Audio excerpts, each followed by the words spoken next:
Hello दोस्तों, मेरा नाम है धीरेन्द्र और आप देख रहे हैं कॉमिक्स एनिमल। दोस्तों, इस चैनल के माध्यम से हमेशा से मेरी यही कोशिश रहती है कि कॉमिक्स उद्योग से जुड़े हुए जितने भी सेलिब्रिटीज़ हैं, पर्सनालिटीज़ हैं, चाहे वो पब्लिशर्स हों, आर्टिस्ट हों, राइटर्स हों या फिर इंकर ही क्यों ना हो, उनको आपके समक्ष लाया जाए। उनकी जो पर्सनालिटी है, मतलब उनके प्रोफेशन के अलावा वो जो व्यक्तित्व रखते हैं, उनसे आपको मिलवाया जाए और इसीलिए इसका नाम मैंने साक्षात्कार रखा है। आज इसी कोशिश के चलते मैं आ पहुंचा हूं ललित कुमार शर्मा जी के घर पर। ये एक बहुत ही रिनाउंड आर्टिस्ट हैं, इंडियन कॉमिक्स आर्टिस्ट हैं। और कॉमिक्स, जैसा कि आप जानते हैं, इट्स अ विजुअल मीडियम। एक विजुअल स्टोरी टेलर की क्या इंपॉर्टेंस होती है in overall scheme of things, वो आप अच्छी तरह जानते हैं। तो इसी के चलते चलिए बिना वक्त ज़ाय किए मिलते हैं ललित कुमार शर्मा जी से। ललित भाई, बहुत बहुत शुक्रिया, आज आपने दरवाजा खोला हम लोगों के लिए। मुझे पता नहीं आप बेल बजा रहे हैं। आपने दरवाजा खोला और हमें आज इस साक्षात्कार के लिए समय दे रहे हैं। बहुत बहुत शुक्रिया पहली बात तो। आपका भी बहुत बहुत शुक्रिया। हालांकि आप हलवा लेके आ सकते थे। हाँ, आप मंगा दीजिए। तो रेडी आप, शुरू करा जाए? चलिए ठीक है, मैं भी बहुत एक्साइटेड हूँ। Let's see how it goes. पहला सवाल आपके लिए ये रहा। देखिए, शुरुआत हम अमूमन अपने इंटरव्यूज की इस तरह से करते हैं कि थोड़ा सा बैकग्राउंड के बारे में पूछा जाता है, तो वही मैं यहाँ फिलहाल उसी से शुरुआत करूँगा। आप रहने वाले कहाँ के हैं, अगर आप ये बताना चाहें, और साथ ही कि आपकी पारिवारिक पृष्ठभूमि कैसे रही, परिवार में कौन कौन थे, तो कुछ जानकारी इस बारे में दीजिए।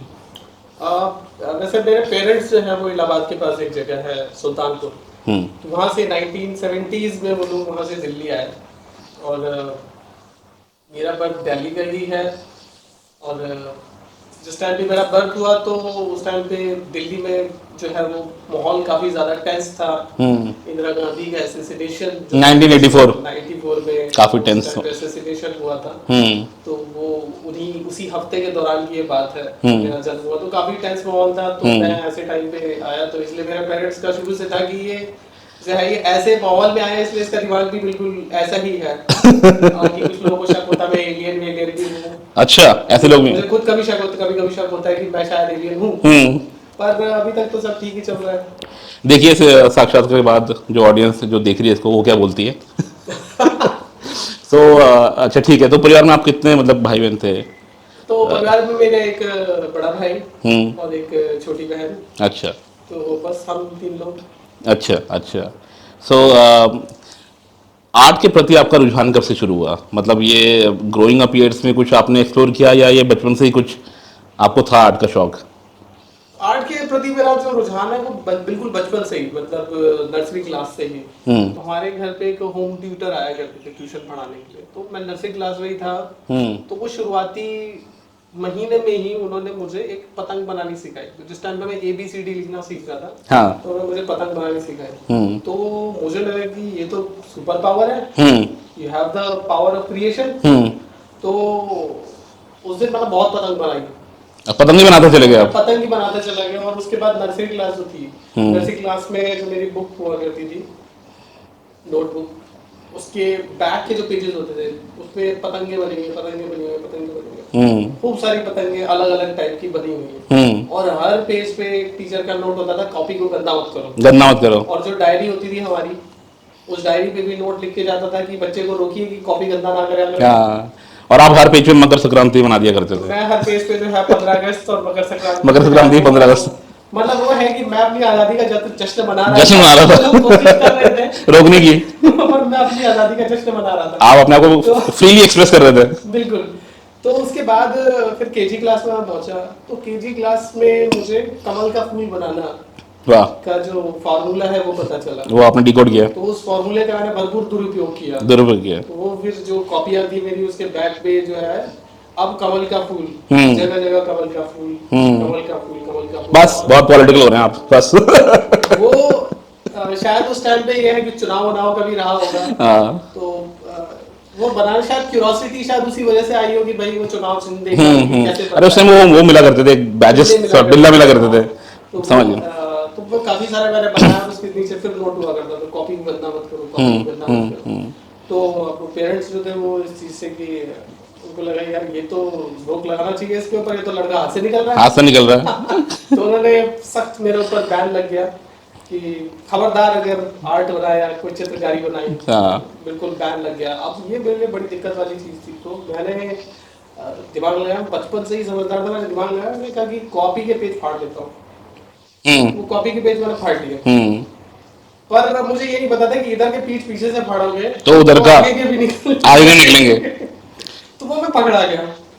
उसके बाद फिर मैंने दिमाग लगाया कि जो बीच वाले पेज होते हैं, वो ये कल आपने बहुत बाद में सीखी कि बीच के पन्ने फाड़ के इस तरह से काम। मैंने केजी क्लास में सीख ली थी।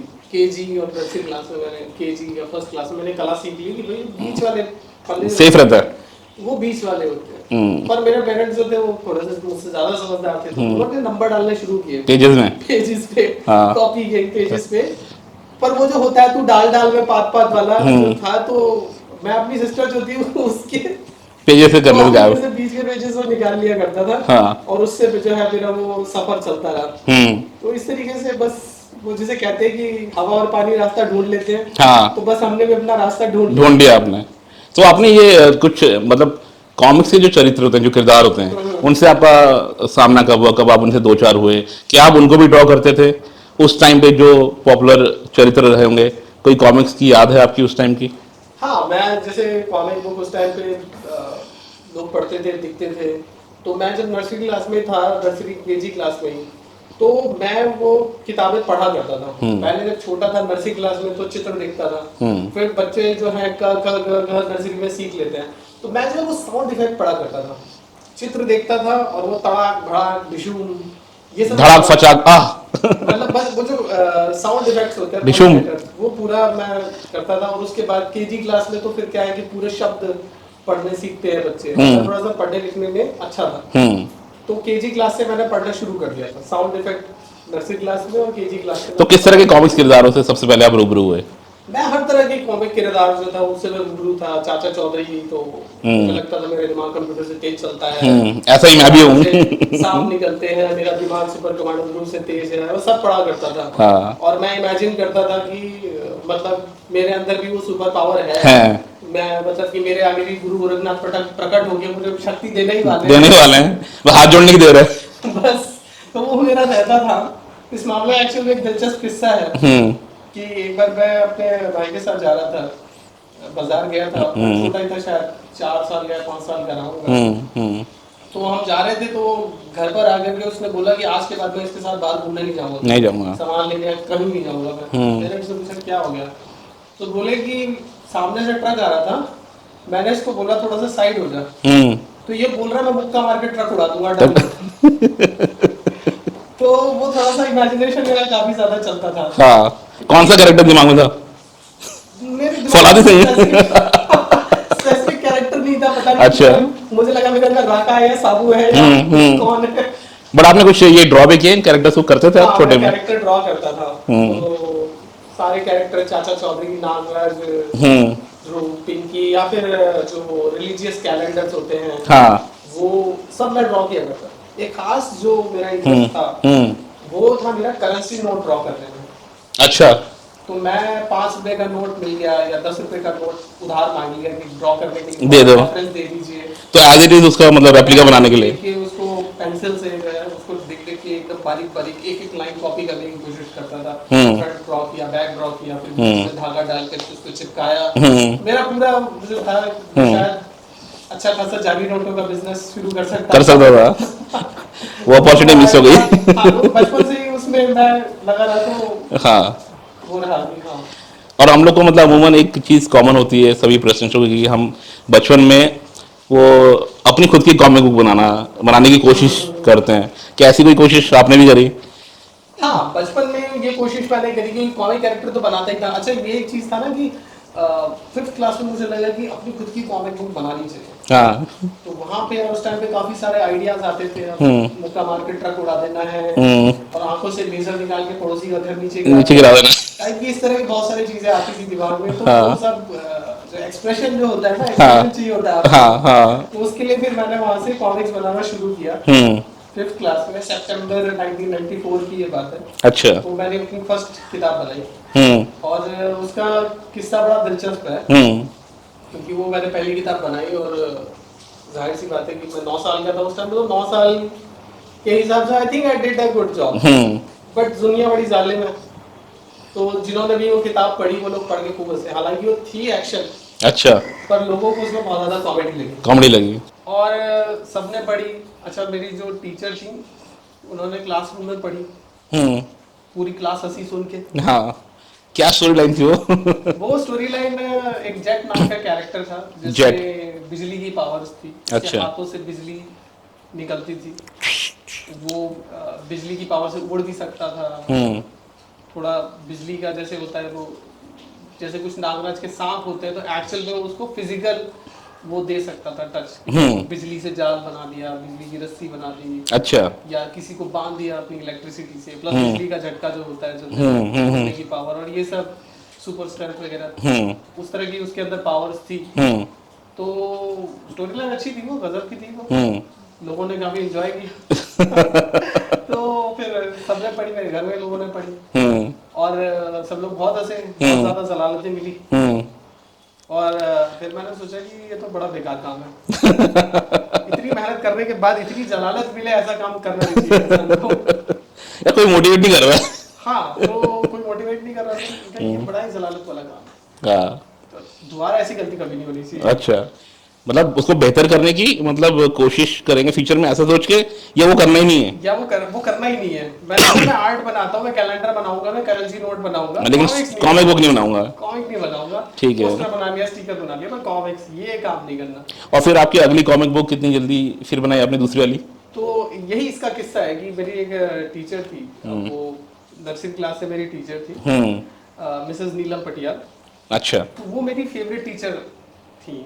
आपको बहुत सपोर्ट करती होंगी? वो बहुत सपोर्ट करती थी और उनका बहुत रोल रहा मेरी लाइफ में, मुझे मोटिवेट करने में। तो उन्होंने वो कॉमिक्स देखी और उन्होंने बोला कि ये कॉमिक्स ललित तुमने बहुत अच्छी बनाई है, इसको कंटिन्यू करो। तो मैंने बोला कि पूरी दुनिया जो मर्जी बोलती रहे, मेरी दीदी ने बोला है कि कॉमिक्स अच्छी है, हाँ तो अच्छी है, बनाते रहो। हाँ। तो मैंने कहा जो मर्जी बोले, मैं तो बनाऊंगा। तो फिर मैंने अगली किताब बनाई। हाँ। अगले 2-3 हफ्ते के बाद मैंने दूसरी किताब बनाई। उसमें कुछ उसकी प्लॉट लाइन था, वो कैंसर के वायरस होता है जिससे कि कैंसर फैलता है शहर के अंदर। अच्छा। वो किताब बना करके मैंने अपनी टीचर को गिफ्ट करी। वो किताब आज तक उन्होंने संभाल के रखी हुई है। क्या बात है। आज तक उन्होंने संभाल के रखी हुई है। अब वो स्कूल में प्रिंसिपल हैं और वो ये स्टोरी दूसरे बच्चों को बताती हैं, सुनाती हैं कि मैंने एक छोटे बच्चे को मैंने ये बोला था कि मैंने टैलेंट स्पॉट किया उसमें। हाँ। बच्चा बनाता था और आज वो बच्चा प्रोफेशनल आर्टिस्ट है। ये स्टोरी वो दूसरे बच्चों को सुनाती हैं। क्या बात है। तो काफी बड़ा रोल रहा है। इस तरीके से कॉमिक बनाने की शुरुआत हुई। फिर 5th क्लास से लेकर 12th क्लास तक। उनका नाम आप फिर से बताएंगे टीचर का? मेरी टीचर मिसेस नीलम पटियाल। नीलम पटियाल। हाँ, लेकिन मैं उनको हमेशा नीलम दीदी कह के बुलाता हूँ। हमारे स्कूल में सरस्वती शिशु मंदिर में हम अपनी टीचर को दीदी कह के बुलाते हैं। दीदी कह के बुलाते हैं। तो वो मेरे लिए तो नीलम दीदी ही है। तो आपसे मैं 4 सेकंड चाहूँगा। नीलम दीदी जी, आपके लिए आपको विशेष धन्यवाद कि आपने उस टाइम पे मतलब इस हुनर को स्पॉट किया और एनकरेज किया। आपके उस दिन के बोले हुए वो 2 बोल आज इनको कहाँ ले आए और हमें भी काफ़ी कुछ कहानियाँ इनके माध्यम से पढ़ने और देखने को मिली। तो बहुत बहुत शुक्रिया। आप जैसे और भी कुछ लोग होंगे सोसाइटी में, सो ऐसे बहुत से देदीप्यमान आर्टिस्ट लोग हमको मिल सकते हैं आगे भी।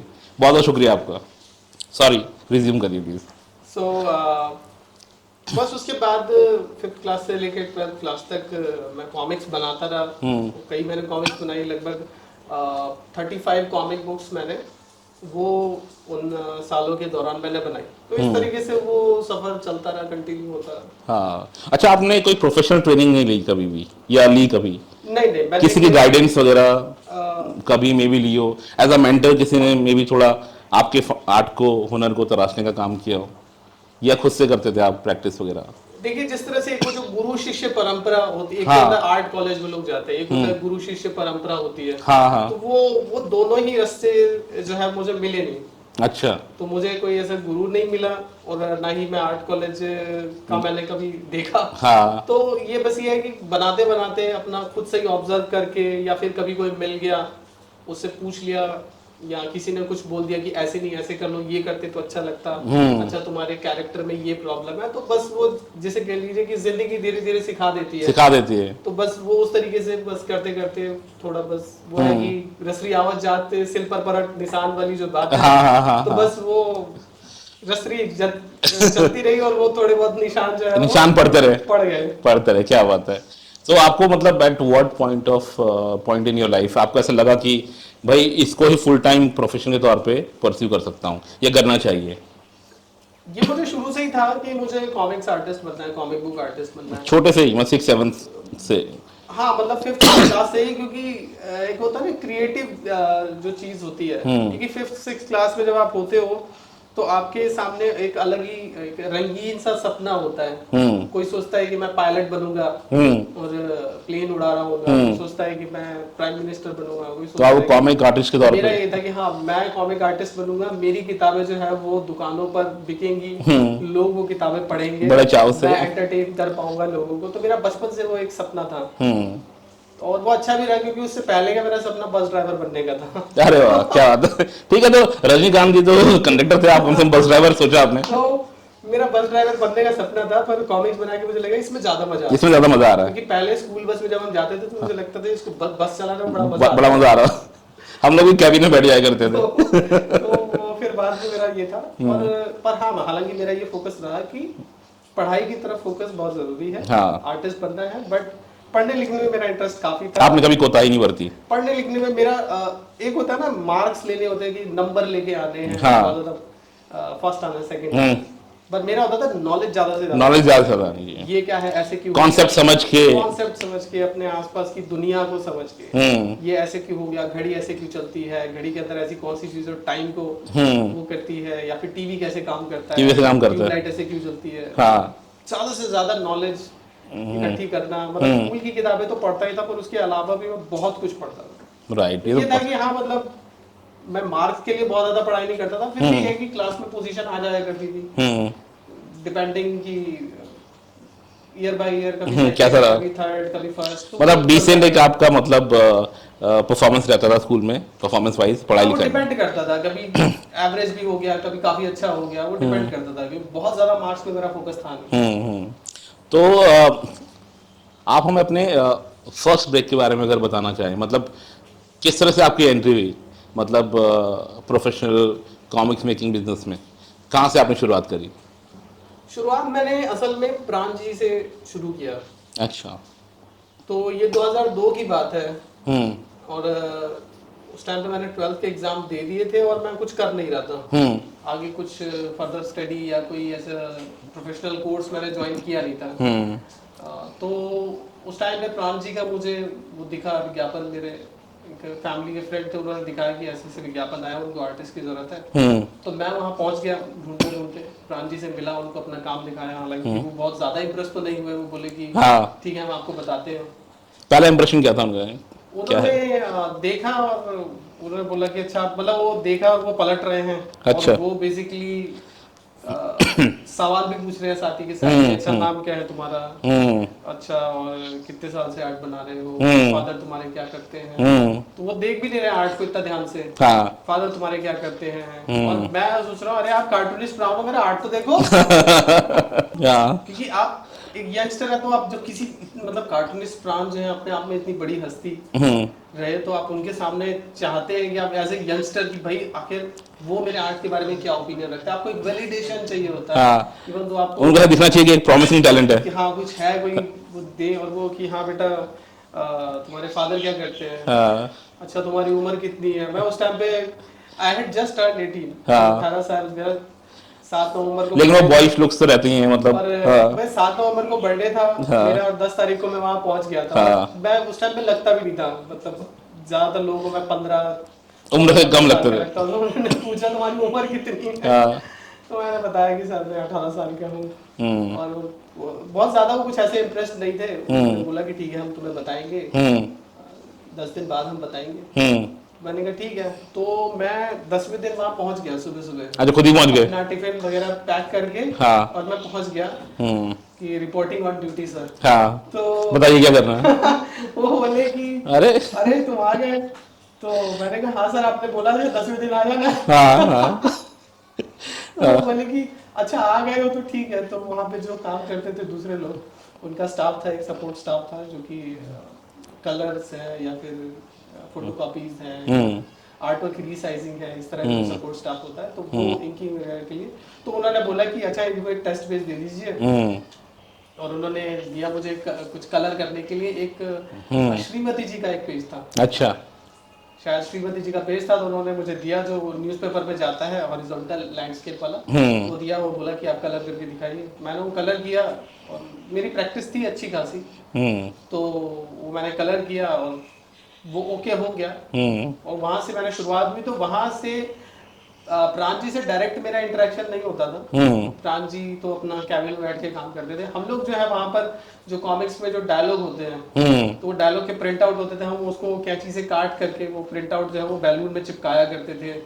या फिर जो कॉमिक साइज की जो आर्टवर्क है उसको फोटोकॉपी करा के काट करके उसके न्यूज़पेपर के लिए लैंडस्केप स्टाइल में हम उसको वो रीसाइज करते थे। अच्छा। कहीं पे दीवार बढ़ानी है तो थोड़ी सी लाइन आगे बढ़ा दी, और इस तरह का है कि थोड़ा पैनल वर्टिकल है तो उसको हॉरिजॉन्टल कर दिया। उनके सपोर्ट स्टाफ जो था उनको सब स्टाफ था।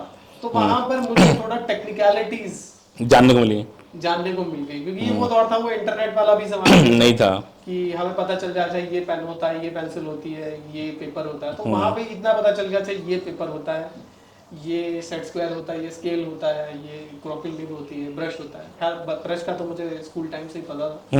और जैसे और टेक्निकल चीजें होती हैं वो वहां से थोड़ा सीखने को मिली। 3-4 महीने मैंने वहां पे काम किया। तो बस वहां से थोड़ी नॉलेज मिल गई। और उसके बाद फिर हम लोग जो है वो अपना पब्लिशर जो दूसरे हैं पब्लिकेशन हाउस, एक हस्ती दुनिया नाम का पब्लिकेशन हाउस आता था। अच्छा। तो वो निरंकारी जो समागम करते हैं, हाँ, उनके द्वारा होता था पब्लिश, मैगजीन आती थी। उसमें मैंने उसी टाइम पे 2 अपने स्ट्रिप्स भेजी। एक डिटेक्टिव स्ट्रिप भेजी, मैं अनुपम जी के प्राइवेट डिटेक्टिव कपिल से इंस्पायर्ड था। तो मैंने प्राइवेट डिटेक्टिव जय नाम से स्ट्रिप बनाई। और एक थी एक गोल्डी नाम से कैरेक्टर मैंने बनाया और उसकी स्ट्रिप मैंने भेजी। तो वो उनकी मैगजीन जो थी उसमें वो फनी वाला, कॉमेडी वाला थोड़ा ज्यादा फिट बैठता था। तो उन्होंने बोला कि आप ये बना के भेजिए। तो वहां से शुरुआत हुई। और बाकी मतलब फर्स्ट एक प्रॉपर ब्रेक इसे देंगे, यहाँ पर आपने कितना टाइम काम किया प्राण जी के साथ, मतलब एज अ सपोर्ट स्टाफ जो उनके पार्ट बन के रहे आप? वहां पे मैंने 4 महीने के लगभग काम किया। 4 महीने किया आपने? क्योंकि साथ ही के साथ मैं अपना कॉरेस्पॉन्डेंस से ग्रेजुएशन भी कर रहा था। तो 4 महीने बाद मेरे एग्जाम थे, तो उसके बाद फिर मैं एग्जाम की तैयारी में लग गया। अच्छा, ठीक है। और उस प्राण जी के पास काम करते करते ही ये हस्ती दुनिया में मैं अपना आर्टवर्क भेज रहा था। भेज रहे थे। मैंने साल तक कंटिन्यू किया। तो हालांकि लेकिन उससे मुझे कुछ फाइनेंशियल बेनिफिट नहीं था। अच्छा। सिर्फ एक ये होता है कि हाँ भाई मेरा नाम छप रहा है, मेरा नाम लोगों तक पहुंच रहा है। और थोड़ा सा एक मतलब आपका क्या बोलते हैं उसको, सीवी बन रहा है एक तरीके से। हाँ, कुछ बॉडी ऑफ वर्क, पोर्टफोलियो बन रहा है, एक तरह का पोर्टफोलियो बन रहा है। और एक तरह का अप्रूवल जो होता है प्रोफेशनल की, मैं इतना एटलीस्ट क्वालिटी है कि वो छापी जा सके। बिल्कुल। क्योंकि उस टाइम पे वो जो मैं आर्टवर्क बनाता था उसका पेपर, स्टेशनरी और कोरियर का जो एक्सपेंस होता था वो 4 पेज का कलर वगैरह लगाने का, वो लगभग 40 रुपए के आसपास हो जाता था। अच्छा। और उस स्ट्रिप के मुझे 60 रुपए मिलते थे। हाँ। तो बेसिकली वो 4 रुपए की जो मेरी नेट इनकम होती थी वो 20 रुपया होती थी। ये सन 2002 की बात है। 2002 की बात है। तो उससे जाहिर सी बात है कि उससे कुछ फाइनेंशियली तो हो नहीं सकता था। हाँ। तो वहां से जब कॉलेज के एग्जाम देने के बाद फिर मैं उसी दौर, उससे पहले ही मैं जगदीश जी को जानता था। हाँ जी, जगदीश जी। हम दोनों डायमंड कॉमिक्स पहुंचे और वहां से फिर प्रोफेशनली जो है वो ये डायमंड कॉमिक्स वाला आप कुछ किस्सा बताइए, कैसा रहा मतलब आपका फर्स्ट मतलब रॉन्डेवू जिसे कहेंगे जी, पहली मुठभेड़ कैसी रही वहां पे जब आप मिलने गए उनके ऑफिस में? नहीं, डायमंड कॉमिक्स से हमारी किसी से कोई मुठभेड़ नहीं हुई है। डायमंड कॉमिक्स में चाहे चौधरी लैंग्वेज है ना। कैसा रहा मतलब पहला एक्सपीरियंस कैसा रहा आपका उनके ऑफिस का? अच्छा, पहला दिन कैसा था? पहला दिन कैसा था? पहला दिन तो हम लोग जब गए तो वो बड़ा ही, एक तो वेस्ट दिल्ली से हम लोग गए नोएडा, और उस टाइम पे मेट्रो भी नहीं थी और इतनी सुविधा भी नहीं थी, बसेस। हाँ, यहाँ से हम वेस्ट दिल्ली से हम लोग गए पुरानी दिल्ली रेलवे स्टेशन से हम गए लाल किला से हम गए बस पकड़ के आईटीओ से बस पकड़ के हम गए पटपड़गंज। हाँ। पटपड़गंज से हमने फिर एक और ऑटो वगैरह किया और उससे हम पहुंचे नोएडा। और नोएडा भी हम सही सेक्टर में उतरे, हम पैदल भटक रहे हैं। कौन से सेक्टर में था नोएडा में? जहाँ तक मुझे याद है शायद सेक्टर 64 या कुछ ऐसा। अच्छा, वो इलेक्ट्रॉनिक सिटी के पास है आज की डेट में। हाँ, मुझे याद नहीं, उस टाइम पे बिल्कुल खाली था। बिल्कुल खाली था, आप काफी यहाँ पे। हम लोग भटक रहे हैं, उस टाइम पे खाली खेत ही थे और कुछ इक्का दुक्का बिल्डिंग कंस्ट्रक्शन अगर चल रहा है और हमें पता नहीं हम कहाँ हैं, कौन से सेक्टर में हैं। घनघोर बारिश आंधी आनी शुरू हो गई। हाँ। हमारे पास हमारा आर्टवर्क है। हाँ। खुद को बचाएं कि आर्टवर्क को बचाएं। हाँ। और क्योंकि वो खाली बियावान एरिया है, एक पेड़ तक नहीं है जहाँ पे कि हम खुद को बचा सके। हाँ। तो आंधी बारिश पानी के बाद जो है वो जैसे तैसे हम डायमंड कॉमिक्स के ऑफिस पहुंचे, बिल्कुल उजाड़ होकर के। और जब हम पहुंचे रिसेप्शन पे, बोला कि हम आर्टिस्ट हैं, अपना काम दिखाने आए हैं। तो रिसेप्शनिस्ट ने कॉल किया कि वो जो आर्टिस्ट का हमारा इंटरव्यू चल रहा है वो कंटिन्यू हो रहा है। तो मैंने जगदीश जी की तरफ देखा, जगदीश जी ने मेरी तरफ, इंटरव्यू और भी लोग हैं मतलब। तो फिर हम गए गुलशन राय जी के पास। अच्छा, एक क्या है कि उस टाइम पे हम लोग आर्टिस्ट तो थे ही पर रीडर भी थे, तो एज अ प्रोफेशनल हम जा रहे थे, लेकिन वो जो फैन वाला भी जो होता है रीडर, पब्लिकेशन हाउस जो ही मौजूद था अंदर, कार्टूनिस्ट प्रांत जी कैसे होंगे, गुलशन राय जी कैसे होंगे, ऑफिस कैसा होगा, तो एक दोनों तरह का जो मिक्सअप होता है ना, वो दोनों ही था। तो गए वहाँ पे, गुलशन राय जी से मिले और उनसे बातचीत हुई। बहुत ही स्मूथ टॉकर है वो, बहुत ही प्रोफेशनल तरीके से बात करते हैं। उनसे बात हुई, उन्होंने देखा हमारा। अच्छा, सेम डे मुलाकात हो गई थी? सेम डे मुलाकात होगी क्योंकि इंटरव्यू चल ही रहे थे आर्टिस्ट। हाँ, अच्छा। हमारी किस्मत थी कि उस टाइम पे आदिल खान जी जो शक्तिमान बनाया करते थे ओरिजिनली, वो उस टाइम पे कुछ महीने से कुछ कांटेक्ट नहीं हो पा रहा था उनका, तो वो नए आर्टिस्ट की तलाश में थे। तो हम लोग संयोगवश वहां पहुंच गए और फिर गुलशन जी ने हमारा आर्टवर्क देखा और बोला कि बेटा आप शक्तिमान की कॉमिक बना लोगे? तो हमने कहा हाँ सर बना लेंगे। तो बोले बना के लेकर आओ। तो उसके बाद हम बिल्कुल उड़ते उड़ते जो है वो घर पहुंचे कि अब तो बस नई बार लग गई, अब तो हम जो है कुछ करके दिखाएंगे। हाँ। आप कुछ बड़ा कुछ इंटरेस्टिंग सा कुछ वाक्य बता रहे थे अभी कि वो कुछ इंतजार से जुड़ा हुआ था कि फर्स्ट डे आपको काफी वेट करना पड़ा। ये किस्सा है दूसरी बार का। ये दूसरी बार का है? दूसरी बार का किस्सा है। जब हम आर्टवर्क, हमने वो टीवी सीरियल हमने वीसीआर पर रिकॉर्ड किया, उससे 10-12 पेज हमने बनाए और हम उसके बाद गुलशन जी के ऑफिस पहुंचे, डायमंड कॉमिक्स के ऑफिस। तो वो सुबह अपना सैंपल वर्क दिखाने के लिए सैंपल 10-12 पेजेस बना लिए हमने। हम पहुंचे वहां पे कि काम दिखा ले, तो उन्हें पसंद आता तो फिर हम कंटिन्यू करेंगे। तो हम लोग 10:30 या 11 बजे के करीब वहां पहुंच गए और गुलशन जी उस टाइम पे शायद गुड़गांव रहते थे और गुड़गांव से वो उनके और भी शायद बिजनेसेस थे, तो वहां से गुड़गांव से वो निकलते थे और गुड़गांव के 1-2 बिजनेस या शॉप्स वगैरह, फिर दिल्ली वहां से होते हुए आते थे। होते वो नोएडा शायद 12 बजे 1 बजे जो भी है वो पहुंचते थे नोएडा। तो हम लोग 11 बजे पहुंच गए थे। कभी कभी वो जल्दी भी पहुंच जाया करते थे। तो हम तो उस दिन आपका दिन था इसलिए तो बस हम लोग पहुंचे और रिसेप्शन पे थे। तो रिसेप्शन पे हमने अपना आर्टवर्क दिखाया। अब उन्होंने बोला कि गुलशन जी अभी आए नहीं है, तो वो निकल गए हैं, आते ही होंगे, आप लोग वेट कर लीजिए। तो हम लोग रिसेप्शन पे जो सोफा रखा होता है वहाँ बैठ गए। तो अब हम लोग बैठे हुए हैं, मैं बैठा हुआ हूँ और जगदीश जी बैठे हुए हैं। जैसे आप हैं वैसे वो रिसेप्शनिस्ट जो हैं बैठी हुई हैं। तो 10 से 11 हुए, 11 से 12 हुए, तो 12 से 1 हुआ। तो जो रिसेप्शनिस्ट थी उन्होंने गुलशन जी को कॉल किया कि सर आप कब तक आएंगे, थोड़ा देर हो गई है, कब तक आएंगे? तो बोले कि मैं आ रहा हूँ, अभी थोड़ा इधर काम में फंस गया हूँ। ठीक है, 1 से 2 हो गए। अच्छा, आप बैठे हुए हो? आप लोग बैठे हुए हो? हम लोग बैठे हुए हैं। हम वो 3 सीटर सोफा, आप और जगदीश जी? मैं और जगदीश जी, 3 सीटर सोफा था, हम दोनों बैठे हुए हैं और 11 बजे हम उस सोफे पे बैठे हैं और हम उस सोफे से उठे नहीं, हम हिले नहीं वहां से। हम लोग बिल्कुल तपस्वी की तरह वहां से उठे नहीं है। हम सामने हमारी एक टेबल थी, उस पर वो सारी चाचा चौधरी, पिंकी, बिल्लू, क्रिकेट सम्राट, नन्हे सम्राट जो भी था हमने वो सब पढ़ डाला। हमने उसका जो वो विज्ञापन भी पढ़ लिए उसके।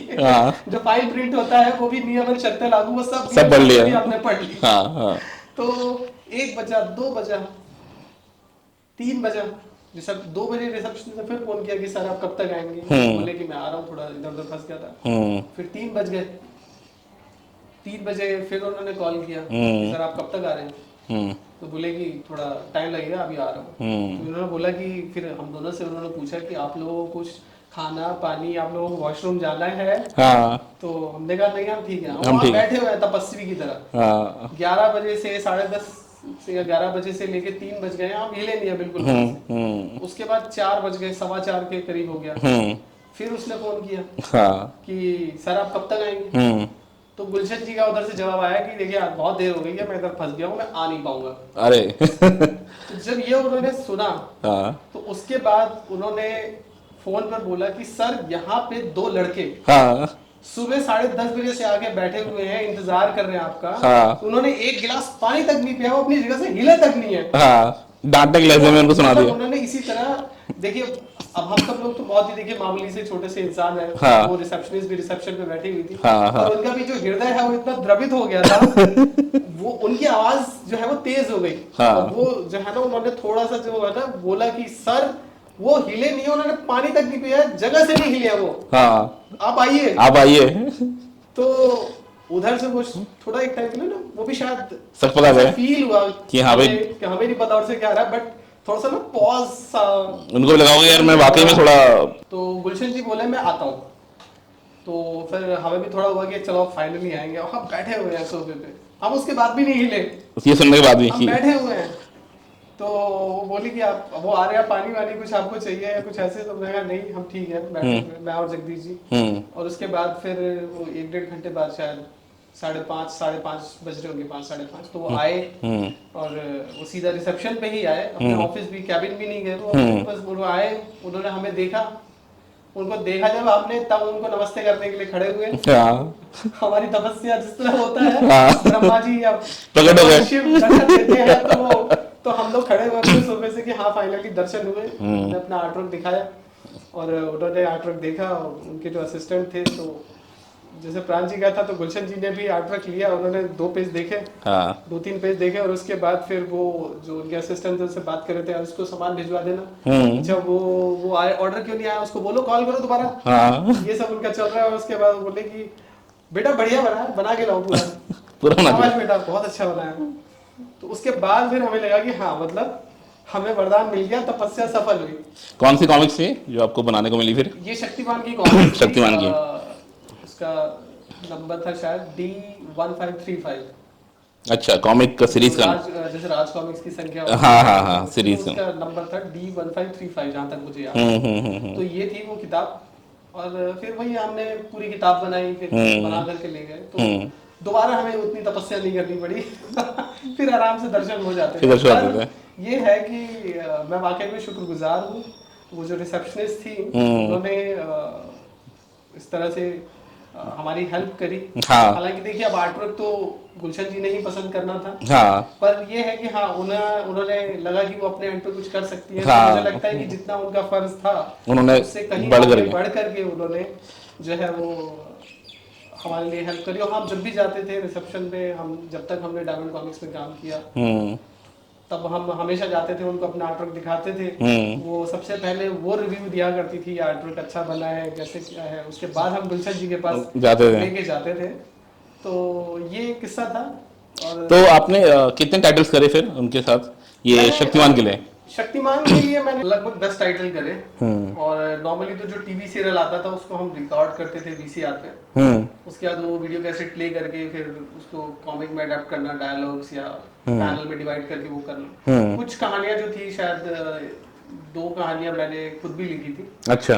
ये लगभग इस तरह से 10 या 11 किताबें शक्तिमान की मैंने। तो ये आप दोनों ने जोड़ी में काम किया इस पे, आपने और जगदीश जी ने? हाँ जी, जो फुल लेंथ जो कॉमिक बुक होती है तो उसमें पहली किताब से मैं और जगदीश जी साथ में काम किया। मैंने एज अ पेंसिलर किताब पेजेस में इंक भी करता था, पर जगदीश जी इंकिंग करते थे, मैं पेंसिल करता था। ये शुरू से हम बात रहा। अच्छा, जगदीश जी की जब बात आती है so you guys go back a long way. मतलब आप लोगों ने काफ़ी एक अरसे से जानते हैं एक दूसरे को, एंड आई थिंक करियर के शुरुआती दौर से आप उनका साथ रहा है आपका। तो कुछ उनके बारे में आप बताएंगे, इस याराना के बारे में थोड़ा और डिटेल में, कि उनसे कब मुलाकात हुई, किसके थ्रू हुई, कैसे हुई, कब हुई, और किस तरह फिर ये सिलसिला चल पड़ा जगदीश जी के साथ? अच्छा, तो जगदीश जी के असल में मेरे भाई के एक फ्रेंड थे, वो हमारे घर पर आते थे। तो जगदीश जी उनके कॉलेज में जूनियर थे उनके, तो उन्होंने बताया कि मैं एक आर्टिस्ट को जानता हूँ, राज कॉमिक का आर्टिस्ट है। मैं उस टाइम पे स्कूल में ही था, तो बोले राज कॉमिक्स का एक आर्टिस्ट है, तुम जाके मिल लो। और मेरा वही था कि किसी से मुलाकात हो जाए, कहीं से कुछ सीखने को मिल जाए, कुछ भी गाइडेंस मिल जाए। तो उनका पता याद था, उन्होंने मुझे पता दे दिया, और मैं जो है वो भटकते भटकते उनके घर जा पहुंचा। वो थे नहीं, और मैंने अपना फ़ोन नंबर दे दिया उनको। उसके बाद उनसे बात हुई, फ़ोन आया उनका, फिर मैं उनके घर गया, दोबारा उनसे मुलाकात हुई। तो फिर उन्होंने बताया कि भाई वो भी जो है वो राज कॉमिक्स के काफ़ी बड़े फ़ैन हैं, कॉमिक के काफ़ी फ़ैन हैं, और वो भी राज कॉमिक्स जा चुके थे 2-3 साल पहले। जो दूसरे सीनियर आर्टिस्ट हैं उनको देख चुके थे, मिल चुके थे, और उस दौरान वो जो है थोड़ा सा किसी और करियर की डायरेक्शन में वो जा रहे थे। अच्छा। तो पर ये है कि हाँ, मुझे ये लगा कि हाँ, मतलब स्वभाव मिल करके मुझे अच्छा लगा, काफी अच्छा लगा मिलके कि हाँ, ये भी एक आर्टिस्ट हैं, कॉमिक फैन है, और प्लस काफी हेल्पफुल नेचर है उनका। नेचर है उनका। तो वो कनेक्शन बना रहा। मैं उस टाइम पे स्कूल में ही था, मैं 12th क्लास के एग्जाम दे रहा था। तो उस दौरान की मुलाकात है। तो उसके बाद ऑन एंड ऑफ कभी फोन पे बात हो गई, या फिर बहुत ज्यादा मिलना नहीं होता था उस टाइम पे भी। मेरे ख्याल में मैं फिर 3-4 महीने में या 5 महीने में कभी एक मुलाकात हो गई तो पर थोड़ा हम लोग कनेक्शन में थे, बातचीत टच में थे, एक दूसरे टच में थोड़ा बहुत थे।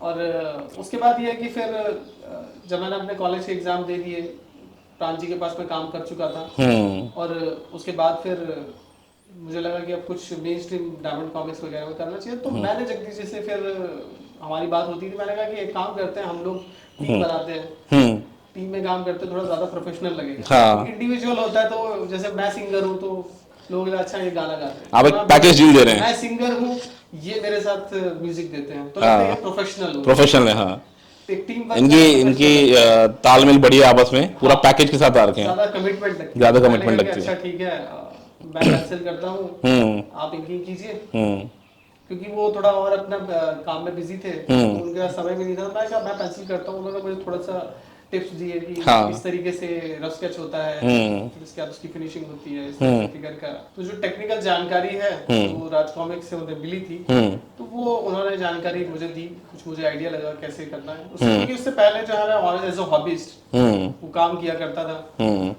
और उसके बाद फिर थोड़ा प्रोफेशनल टच आया, मैंने प्रोफेशनल थोड़ा मेथड अपनाना शुरू किया। अच्छा, तो ये राज कॉमिक्स से कब आप जुड़े, राज कॉमिक्स के साथ सफर कब शुरू हुआ आपका?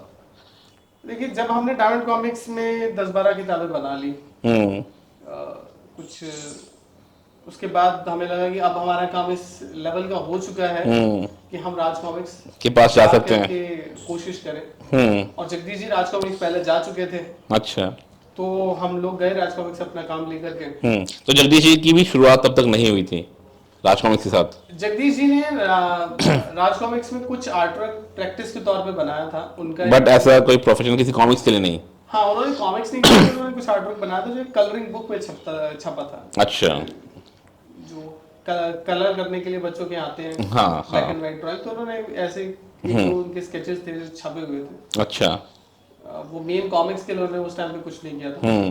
तो हम लोग दोनों पहुंचे डायमंड कॉमिक्स से फिर राज कॉमिक्स, वहां पर विवेक जी से मुलाकात हुई। उस टाइम पे विवेक जी सारा काम देखा करते थे, विवेक जी से मुलाकात हुई, और तुलाराम आजाद जो हैं फोटोग्राफर, उनको पहले से जानते थे, तो उन्होंने विवेक जी से इंट्रोड्यूस कराया कि ऐसे ऐसे ये इंकिंग, मतलब ये इंकिंग करते हैं, ये पेंसिल करते हैं। विवेक जी ने, मैंने कुछ आर्टवर्क बनाया था परमाणु और शक्ति को लेके, कुछ सैंपल आर्ट मैंने बनाया था, विवेक जी ने भी देखा।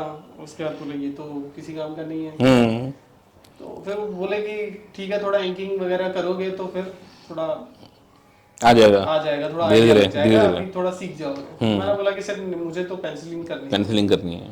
तो बोले कि आप नहीं, थोड़ा 1-2 महीने तुम इंकिंग करो, तुम्हें थोड़ा सा समझ आएगी, उसके बाद तुम फिर पेंसिल करना। तो वहाँ पे मैंने और जगदीश जी ने हमने आदिल जी, तौफीक जी, दिलीप चौबे जी, ये सब लोग जो थे उनकी किताबों पे, मुझे एक किताब का नाम याद आता है, मेरी भूख मिटाओ, जो शायद परमाणु की किताब थी, आदिल जी की हुई। और इसी तरह की किताबें, उनके 5-6 किताबें मैंने इंकिंग करी। हालांकि मैंने बोला कि मेरा इन किताबों पे नाम नहीं जाना चाहिए, एज एन इंकर नाम नहीं जाना चाहिए, इंकर भी उसमें मेरा नाम नहीं जाना चाहिए, क्योंकि मेरे दो डर थे। एक तो ये था कि स्टीरियोटाइप ना हो जाओ ऐसा ना हो इंजर के तौर पे। क्योंकि देखिए उस टाइम पे हम लोग वो 19-20 साल वाली उम्र थी, तो जितना उस टाइम पे इंसान सोच सकता है, तो यही था कि ऐसा ना हो जाए कि भाई एक इमेज बन जाए कि भाई ये तो इंकर है, अब ये इंकिंग, कल तक इंकिंग करता था, अब देखो पढ़ने वाले बोलेंगे, अब देखो अब खुद को पेंसिलर समझने लग गया। दूसरा मुझे ये लगा कि राज कॉमिक्स में ये ना हो जाए कि भाई दूसरे लोग देखें और बोले कि अच्छा ये लड़का इंकिंग करता है तो अब इससे इंकिंग कराते हैं, इससे अगर काम बंद करवाया, पेंसिल करवाने लग गया तो इंकिंग कौन करेगा। तीसरा मुझे डर ये था कि खुदा ना खास्ता अगर पढ़ने वालों को मेरी इंकिंग पसंद आ गई तो और प्रॉब्लम है, फिर एडिशनल प्रेशर होगा कि यही काम कंटिन्यू करवाओ। तो मैंने कहा कि मेरा नाम नहीं जाना चाहिए। वो किताबें मैंने इंकिंग करी है बिना मतलब क्रेडिट्स के। हाँ, उसमें मैंने स्पेसिफिकली बोला मेरा नाम नहीं जाना चाहिए। तो ये वहां से फिर उसके बाद उन्होंने कुछ स्क्रिप्ट वगैरह दी भेड़िया की, पर वो कुछ तालमेल बना नहीं वहां पे। उसके बाद मैं फिर वापस आ गया डायमंड कॉमिक्स। अच्छा। मैंने अपना काम वहां पे शक्तिमान का कंटिन्यू किया। तो जगदीश जी उस टाइम पे कर रहे थे राज कॉमिक्स की।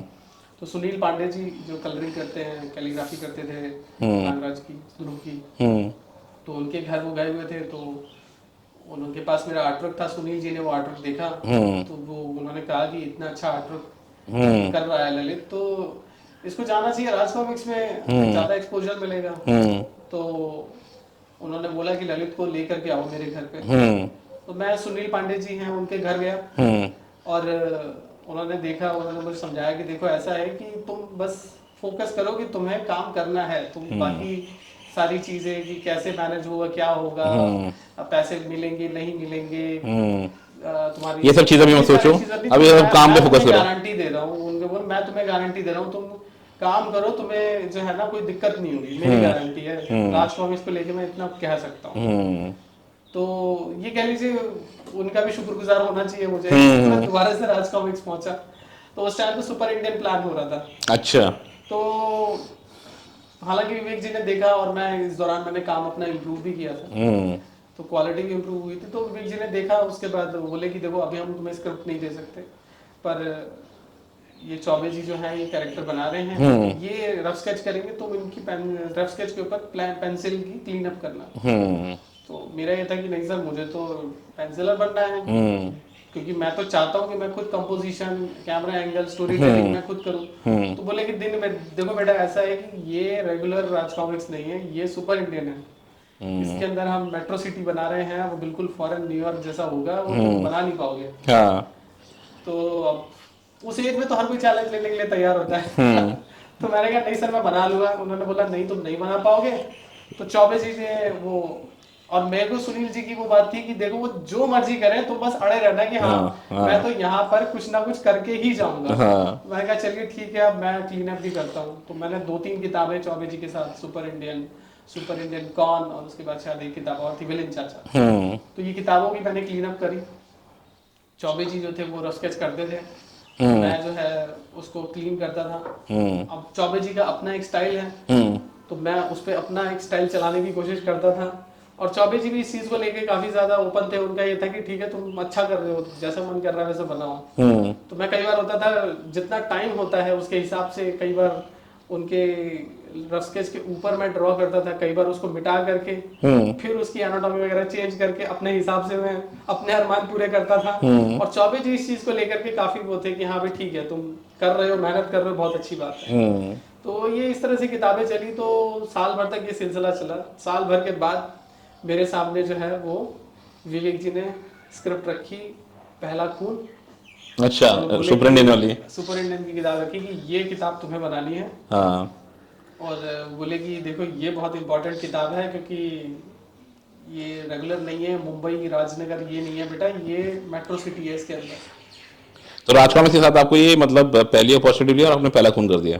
तो मैंने वो पहला खून किया और मुझे लगा पता नहीं मुझसे ठीक से हुआ है नहीं हुआ, पता नहीं मुझे अगली स्क्रिप्ट मिलेगी। तो दूसरा खून इसीलिए आई थी क्या? तो उसका जो पता नहीं कि पहला खून ठीक से नहीं हुआ था। मुझे पता नहीं, सेकंड पार्ट तो इसी नाम से था इसका। हाँ जी, पहली किताब थी पहला खून और दूसरी किताब थी दूसरा खून। तो वो दूसरी किताब मुझे मिली, तो मुझे लगा अच्छा दूसरी किताब तो दे दिया, लेकिन तीसरी किताब ये नहीं देंगे। तो दूसरी इसलिए नहीं, पहला खून अच्छा हो गया था तो शायद इसीलिए। और फिर प्रोजेक्ट सेतु समुद्रम, फिर मेट्रो विलन कुछ शायद ऐसे कुछ कैरेक्टर था, हाँ उसका मैंने कॉमिक बनाई। तो उसके बाद फिर धीरे धीरे समझ में आया कि हाँ भाई राज कॉमिक्स को मेरा काम जो है वो एक्सेप्टेबल लगता है। हाँ। तो आधिकारिक तौर पे आपका मतलब सुपर इंडियन के किरदार से ही मतलब हाँ जी, शुरुआत हुई शुरुआत राज हुई। कॉमिक्स के साथ। राज कॉमिक्स से शुरुआत हुई और उस टाइम पे शायद राज कॉमिक्स का फोरम भी आ गया था, तो थोड़ा ये भी पता लगता था कि हाँ भाई कुछ लोग ऐसे हैं जो कि काम को एक्सेप्ट कर रहे हैं। उनको पसंद आ रहा है। हाँ, कुछ लोग ऐसे नहीं हैं जो कि जो हैं कि हाँ ठीक है ये आर्टिस्ट सही काम कर रहा है, वो लोग झंडा लेके खड़े नहीं कि इसको बदलो हटाओ किसी और को लेके आओ, थोड़ा बहुत सपोर्ट है। तो फिर आपका बिग ब्रेक मतलब कब आया वो आतंककर्ता नागराज के तौर पे जिसको हम जानते हैं, ये मोमेंट कब आया राज कॉमिक्स के साथ? देखिए मैं इस बात से तो सहमत नहीं हूँ कि बिग ब्रेक नागराज, देखिए क्योंकि मेरे हिसाब से शक्तिमान बनाना एक अपने आप में बिग ब्रेक, वो तो ऑब्वियसली वो स्पेशल भी है। सुपर इंडियन बनाना भी अपने आप में मेरे लिए बिग ब्रेक ही था, क्योंकि बचपन से पढ़ते पढ़ते हम सपने देखते थे कि हाँ भाई हमारा भी एक दिन राज कॉमिक्स में जिस कंपनी में अनुपम जी, मनु जी, सुरेश डिगवाल जी ऐसे लोग काम करते तो हम भी कभी उस कंपनी में काम करेंगे। तो सुपर इंडियन बनाना भी एक अपने आप में वो मतलब उसी किताब में जो किताब छपी उसी सेम किताब में अनुपम जी के आर्ट वर्क वाला ऐड छपा हुआ है, नरेश जी का ऐड छपा हुआ है और दूसरे आर्टिस्टों का वो छपा हुआ, तो वो अपने आप में बहुत बड़ा बिग ब्रेक था। वो जहाँ तक नागराज की बात है तो नागराज के लिए संजय जी ने एक बार मुझे नागायण उस टाइम पे बन रही थी तो उन्होंने कुछ कैरेक्टर के स्केचेस बनाने के लिए मुझे बोले, तो वो स्केचेस मैंने उस टाइम पे कुछ पेंसिल शेडिंग स्टाइल में नागराज, ध्रुव, गुरु गोरखनाथ ये सारे कैरेक्टर स्केचेस मैंने बनाए और वो नागायण में इस्तेमाल हुए, कैरेक्टर इंट्रोडक्शन वाले पेज। ओके। तो वो उस टाइम पे राज कॉमिक्स का फोरम हुआ करता था और वहाँ पे काफी पसंद भी आया लोगों को। अच्छा। वो नागराज का मेरा पहला एक ऐसा था जो कि लोगों के नोटिस में आया। अच्छा। हालांकि उससे पहले छोटा मोटा जैसे नागराज का एक कोई इलस्ट्रेशन था सुपर इंडियन की कॉमिक्स में, एक जिसे होता है प्रमोशन के लिए कुछ आर्ट बन जाता है वो था, तो बनाया था मैंने, लेकिन जो सबसे ज्यादा रिकॉग्नाइज किया गया सबसे पहले तो वो ये वाला था। उसके बाद ये शायद नागायण लंबी सीरीज थी तो ये कुछ ऐसा प्लान मुझे नहीं मालूम मैनेजमेंट का क्या प्लान था, पर शायद कुछ ऐसा था कि अनुपम जी रफ स्केच करेंगे और जो दूसरे आर्टिस्ट हो उसको क्लीन अप करेंगे तो थोड़ा काम जल्दी होगा, बुक निकल के आ पाएगी जल्दी। तो मुझे नागायण की ग्रहण काल जो किताब है दूसरी किताब उसके रफ स्केचेस दिए गए क्लीन अप करने के लिए। अच्छा, मैंने बचपन में अनुपम जी की बहुत ज्यादा कॉपी की है। अच्छा। तो मैं बहुत ज्यादा उनकी हूबहू कॉपी करने की कोशिश किया करता था, तो उनके आर्ट वर्क और स्टाइल से अनुपम जी जो खुद इंकिंग करते थे अलग अलग टाइम पे, जो वो प्रतिशोध की ज्वाला के टाइम पे जो उनका स्टाइल था या बीच में बहरी मौत के टाइम पे या फिर जब विनोद जी करने लगे, तो उन सबसे मैं बड़ा फैमिलियर था। तो वो काम मुझे मिला तो मेरे को काफी खुशी भी थी, एक्साइटमेंट भी थी कि भाई इतने बड़े कैरेक्टर पे काम कर रहा हूँ, इतने बड़े आर्टिस्ट हैं अनुपम जी, उनके साथ काम कर रहा हूँ। पर एक जो अंदर की क्रिएटिविटी भी होती है कि भाई मैं असल में हूँ तो पेंसिलर, और मुझे मेन शौक है कि कहानी को अपने तरीके से कहने का। तो मुझे वो मैं कर भी रहा था पर मुझे वो सेटिस्फेक्शन भी नहीं मिल रही थी।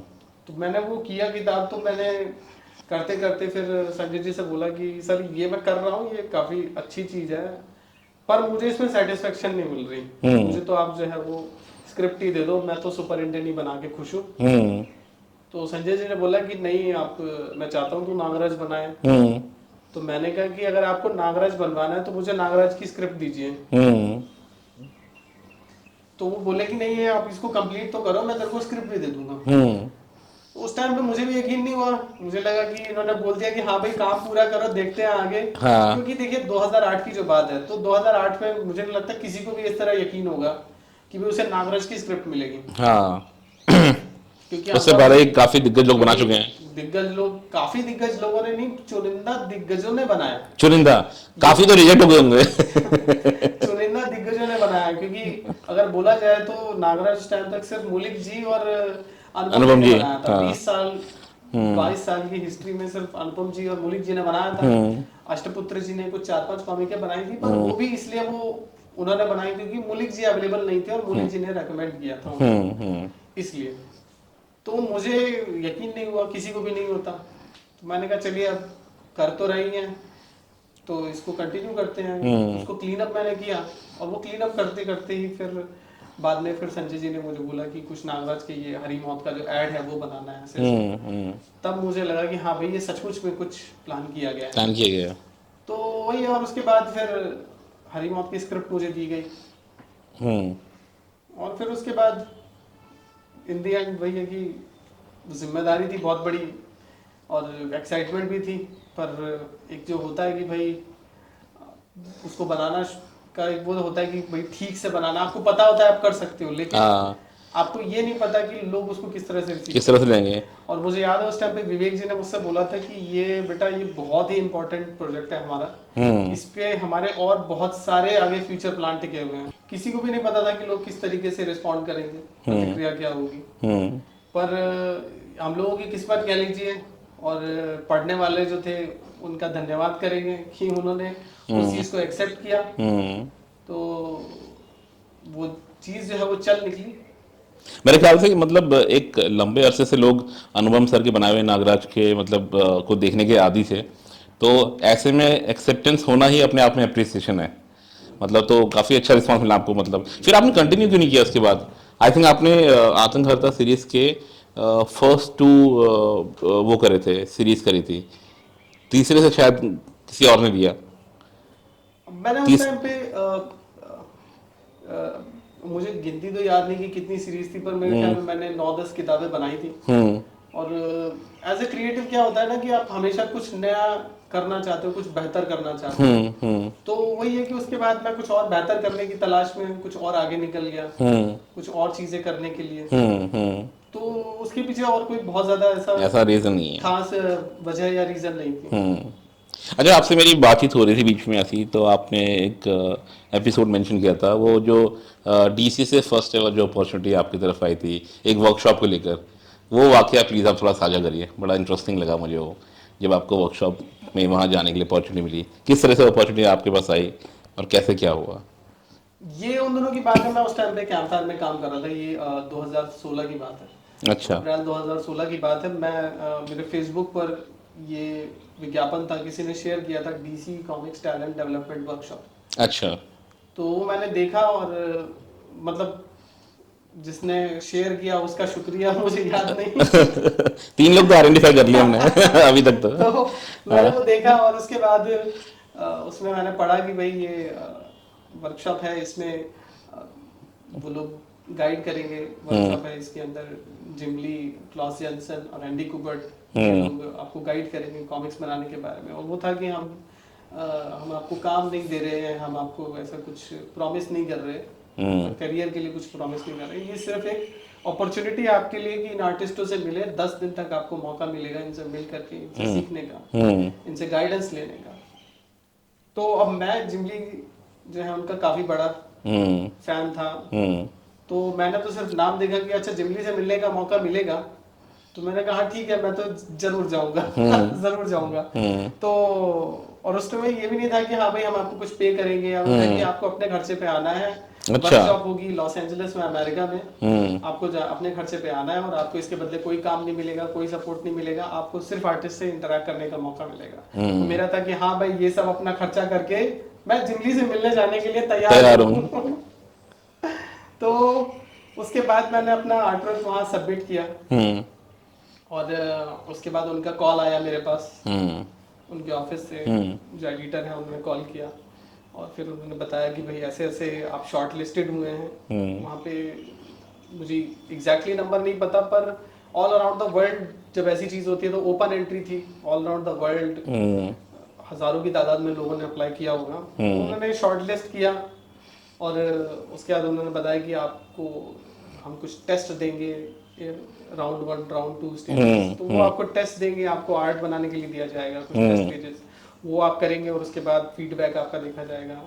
और जो क्लॉस जेनसन या जिमली या एंडी कुबर्ट में से कोई भी आपके काम को देखेगा, और देखेगा कि किस तरीके से आप प्रोग्रेस कर रहे हो, और उसके बेसिस पे फिर हम डिसाइड करेंगे फाइनलिस्ट।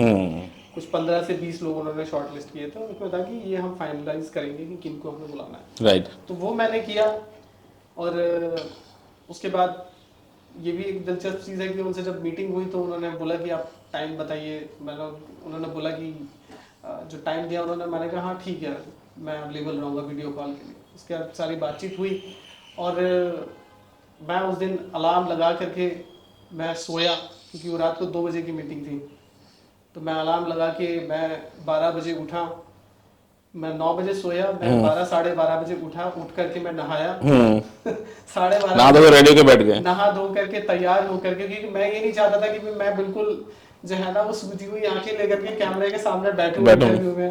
तो पूरा नहा धो करके तैयार हो करके मैं बैठा और उसके बाद वो सारा कॉल हुआ, आधा घंटा या 40 मिनट की हमारी बातचीत हुई, सारा कुछ हुआ। और उसके बाद उन्होंने पूछा कि वहाँ टाइम कितना हो रहा है, तो मैंने बताया 2 बज रहे थे जब आपने कॉल किया। तो उन्होंने बोला कि हम इस फैक्टर को कंसीडरेशन में रखेंगे जब हम फाइनलाइज करेंगे लोगों को। आप बहुत बढ़िया रात बात को है। 2 बजे जगे हुए हैं। जग करके आपने कॉल लिया है, इस चीज को हम कंसीडर करेंगे। तो देखिए, कह लीजिए आर्टवर्क कह लीजिए, मेरी वो कमिटमेंट कह लीजिए, या और कोई चीज कह लीजिए, पर कुल मिलाकर के मैं रोज सुबह उठ करके मेल चेक करता था कि आज मिल आया, आज मिल आया। एक दिन वो जो है सुबह सुबह उठा मैं, सुबह 7 बजे वो मेल फ्लैश हुआ कि you are invited to Los Angeles. ये आपकी कॉल के कितने दिन बाद आया मेल ये मेरे ख्याल में शायद 4 महीने के आसपास, 4 हफ्ते के आसपास, 4 हफ्ते का महीना भर लगभग, ठीक है। 4-5 हफ्ते। तो और उस टाइम तक ये था कि भाई तब उन्होंने रिवील किया कि भाई ये फुली फंडेड होगा, वाह। और आपका आना जाना, ट्रैवल, रहना, प्लस वहाँ पर आपका जो खाना पीना, वो हम लोग स्पॉन्सर करेंगे, एक्सपेंसेस, वो सारे हम कवर करेंगे। तो ये कह लीजिए कि काफी एक बोनस वाली चीज हो गई, बिल्कुल। तो अपने खर्चे पे ही जा रहे थे। हाँ। तो इस तरीके से वहां जाना हुआ और फिर मुलाकात हुई। ये एक था स्टोरी की किस तरीके से वहां जाने का एक सिलसिला बन पाया। वहाँ का अनुभव कैसा रहा आपको? किन किन हस्तियों से मिले आप वहाँ पर, जो इंटरेक्शन हुआ आपका उन 10 दिनों में? तो और भी फेलो पार्टिसिपेंट्स आए होंगे, जैसे आप हाँ जी। क्वालिफाई करके गए, तो वहाँ पे उन लोगों से कैसा मतलब साक्षात्कार रहा, एक अनुभव कैसा रहा आपका इंटरेक्शन वाले लेवल पे? और कॉमिक से जुड़े हुए सारे लोग थे, हाँ जी। मोस्टली वहीं के रहे होंगे, तो उस हिसाब से ओवरऑल एक्सपीरियंस कैसा रहा आपका? तो हम सारे लोगों के लिए एक ही होटल बुक किया गया था, और एंडी कुबर्ट वो और क्लास जेंसन, ये 2 लोग न्यूयॉर्क से, और शायद एंडी कुबर्ट कहीं और से थे। तो उन लोगों के लिए भी सेम ही होटल बुक किया गया था। तो हम सारे लोग थे, पर सब लोगों से जैसे खाने के टाइम पे मुलाकात होती थी, या फिर क्योंकि वर्कशॉप में हम लोग बहुत बिजी रहते थे। मुझे अंदाजा नहीं था कि इतना बिजी हम लोग रहेंगे। उन्होंने पूरा शेड्यूल तैयार कर रखा था कि इतने बजे इस एडिटर के साथ मुलाकात, इतने बजे इसके साथ मुलाकात, फिर आपकी क्लास जेंसन के साथ एक क्लास है, उसके बाद आपकी एंडी कुबर्ट के साथ क्लास है, आपकी फिर जिम ली के साथ क्लास है। तो ये सारा था। और जनरली देखिए क्या, लोग इन जनरल सब जगह एक ही जैसे होते हैं, मैंने जो देखा। वहाँ भी आर्टिस्ट हैं, और जो जिन आर्टिस्टों से मेरे वर्कशॉप में थे साथ में, वो मेरी एज ग्रुप के थे सारे, 5 साल नीचे या 5 साल ऊपर। और सबका जो था कि हाँ भाई मुझे आर्ट बनाना पसंद है, मुझे कॉमिक्स पढ़ना पसंद है, कॉमिक्स बनाना पसंद है, और हर कोई चाहता था कि कुछ करके दिखाएं, ज़्यादा से ज़्यादा लोगों तक पहुंच पाएं, ज़्यादा से ज़्यादा लोगों को एंटरटेन कर पाएं। सबका वही एक नज़रिया था, वो चाहे फिर जो मेरे साथ के वर्कशॉप के हों वो हों, या फिर जो हमारे वर्कशॉप कंडक्ट करने वाले लोग थे वो, सबका रवैया वही था। तो आपका एक अच्छा खासा एक्सपोजर रहा मतलब उस दौरान? ये अच्छा खासा एक्सपोजर रहा। और इसमें इंटरेस्टिंग चीज ये है, क्योंकि जैसे होता है कि यहाँ में और वहाँ में आर्टिस्टों से मिलने का क्या तजुर्बा है। तो फर्स्ट डे हमारा जो डिनर था वो जिमली के साथ था। तो उन्होंने हमारा पूरा इटिनरी बना रखा था, 10 दिन का हमें दिया हुआ था। पहले दिन आप इसके साथ आपकी क्लास है, इतने घंटे की, फिर इस एडिटर से मुलाकात है, इस दिन आपको यहाँ जाना है, उस दिन वहाँ जाना है। उन्होंने कुछ हमारा वो भी कर रखा था कि इस दिन आपको डिनर ले जाएंगे, इस दिन आपको हम बाहर ले जाएंगे। तो कुछ मतलब काफी सारा काम, और कुछ कुछ बीच में मनोरंजन था। वो तो जिमली के साथ डिनर था, तो बाकी सारे लोग तो थे पड़ोसी, क्योंकि सारे लोग थे वो यूएस से थे, जो बाकी पार्टिसिपेंट थे। और एक जो आर्टिस्ट थे वो मैक्सिको से, वो भी पास में ही थे। हाँ, बगल में ही। बगल में ही। तो आप भी थे मतलब एशियन कंट्री से था? मतलब मैं जो, हाँ मतलब एशियन कंट्री से मैं था। एक और आर्टिस्ट थे, मैं उनका नाम याद नहीं आ रहा मुझे। वो भी इंडिया से थे? वो कोरिया से थे। कोरिया से थे। तो तो वो कोरिया से थे पर वो भी अमेरिका में ही रह रहे थे और ये सारे लोग काम कर रहे थे ऑलरेडी डीसी, बराबर मिलते जुलते रहे होंगे। हाँ, मतलब ये सारे लोग ऑलरेडी डीसी कॉमिक्स के आर्टिस्ट थे, यंग आर्टिस्ट थे, पर ये सारे लोग डीसी के लिए काम कर रहे थे, तो उनके लिए नया नहीं था। मेरे लिए नया था। मैं जाते ही मैंने अनाउंस कर दिया कि जिमली के बगल में तो मैं बैठ रहा हूँ। हाँ। मैंने अनाउंस कर दिया पहुंचते ही। तो मैं मतलब यहाँ जिमली बैठे हुए हैं, मैं यहाँ बैठा, वो बातें चल रही हैं, तो उनसे डिनर करते करते, और वो बहुत ही ज्यादा जिसे कहते हैं लाइवली टाइप के इंसान। एक होता है ना, जैसे कुछ लोगों से आप मिलते हो तो एक फासला सा फील होता है, बड़ी फॉर्मेलिटी सी लगता है कि यार आप किसी बड़ी हस्ती से मिल रहे हो, डेकोरम में। वो आपको बड़ा कंफर्टेबल फील कराते हैं, एकदम बिंदास तरीके से बात करके। अपने आप में बड़ी कंफर्टेबल और बहुत ही कैजुअल टाइप की वो बातचीत चल रही है। तो उसके बाद वो बात करते करते फिर वो, जैसे तक मैं बगल में बैठा था तो मुझसे पर्सनली भी बात कर रहे हैं, जैसे तक ग्रुप में बात हो रही है पर्सनली भी, तो मुझे लग रहा है अरे मुझसे पर्सनली बात हो रही है। हाँ, तो चूटी काट लेता हूँ जरा। तो फिर ऐसी बातों बातों में उन्होंने बोला कि अभी तो घर जा करके मुझे 2 पेज करने हैं। तो मैंने कहा मतलब हिंदुस्तान से लेकर के अमेरिका तक आर्टिस्टों का यही है, मुझे घर जाके अभी 2 पेज 1 पेज करने कंप्लीट करने हैं, काम करके भेजना है, काम पेंडिंग है। तो वो मैंने कहा कि कुल मिलाकर के आर्टिस्ट की जो लाइफ है, वो आर्टिस्ट हर जगह वही है कि वो काम भी करेगा, वो बाहर जा भी रहा है, तो उसको ये है आप डे टू डे स्ट्रगल और माइंड में यही थॉट है, पीछे से डेडलाइन है, मैं यहाँ बैठ के पार्टी कर डेडलाइन मीट करनी है, पर घर जा करके रात को अभी 1 पेज करना है। हाँ। और वो मतलब वो इंसान उस टाइम पे तो वो डीसी कॉमिक्स के को पब्लिशर थे, पर उससे क्या होता है, तो वो तो आप आर्टिस्ट ही हो, तो आप आर्टिस्ट पेज तो करना ही पड़ेगा। हाँ। तो ये तजुर्बा था कि सब लोग एक ही जैसे हैं। तो आपका मतलब आपको ब्रेक कैसे मिला, मतलब डीसी इससे शुरुआत हुई, ये पहला मौका था जब आप डीसी के आर्टिस्ट से, उनके क्रिएटिव से मतलब 2-4 हुए, उसके बाद मार्वल के भी रास्ते खुले, तो इन दोनों मतलब कॉमिक्स पब्लिशिंग हाउसेस में आपकी शुरुआत कैसे हुई? मतलब डीसी कॉमिक्स में जब सिलेक्शन हुआ था तो उसमें था कि वो लोग हमें कुछ एक बुक जो थी वो कॉन्ट्रैक्ट में थी कि भाई एक बुक आपसे बनवाई जाएगी, और वर्कशॉप कंप्लीट होने के बाद वो उन्होंने बोला कि भाई ये हम टेस्ट बुक नहीं चाहते, हम चाहते हैं आप एक्चुअल बुक पे काम करो। तो वो बुक में मैंने काम किया।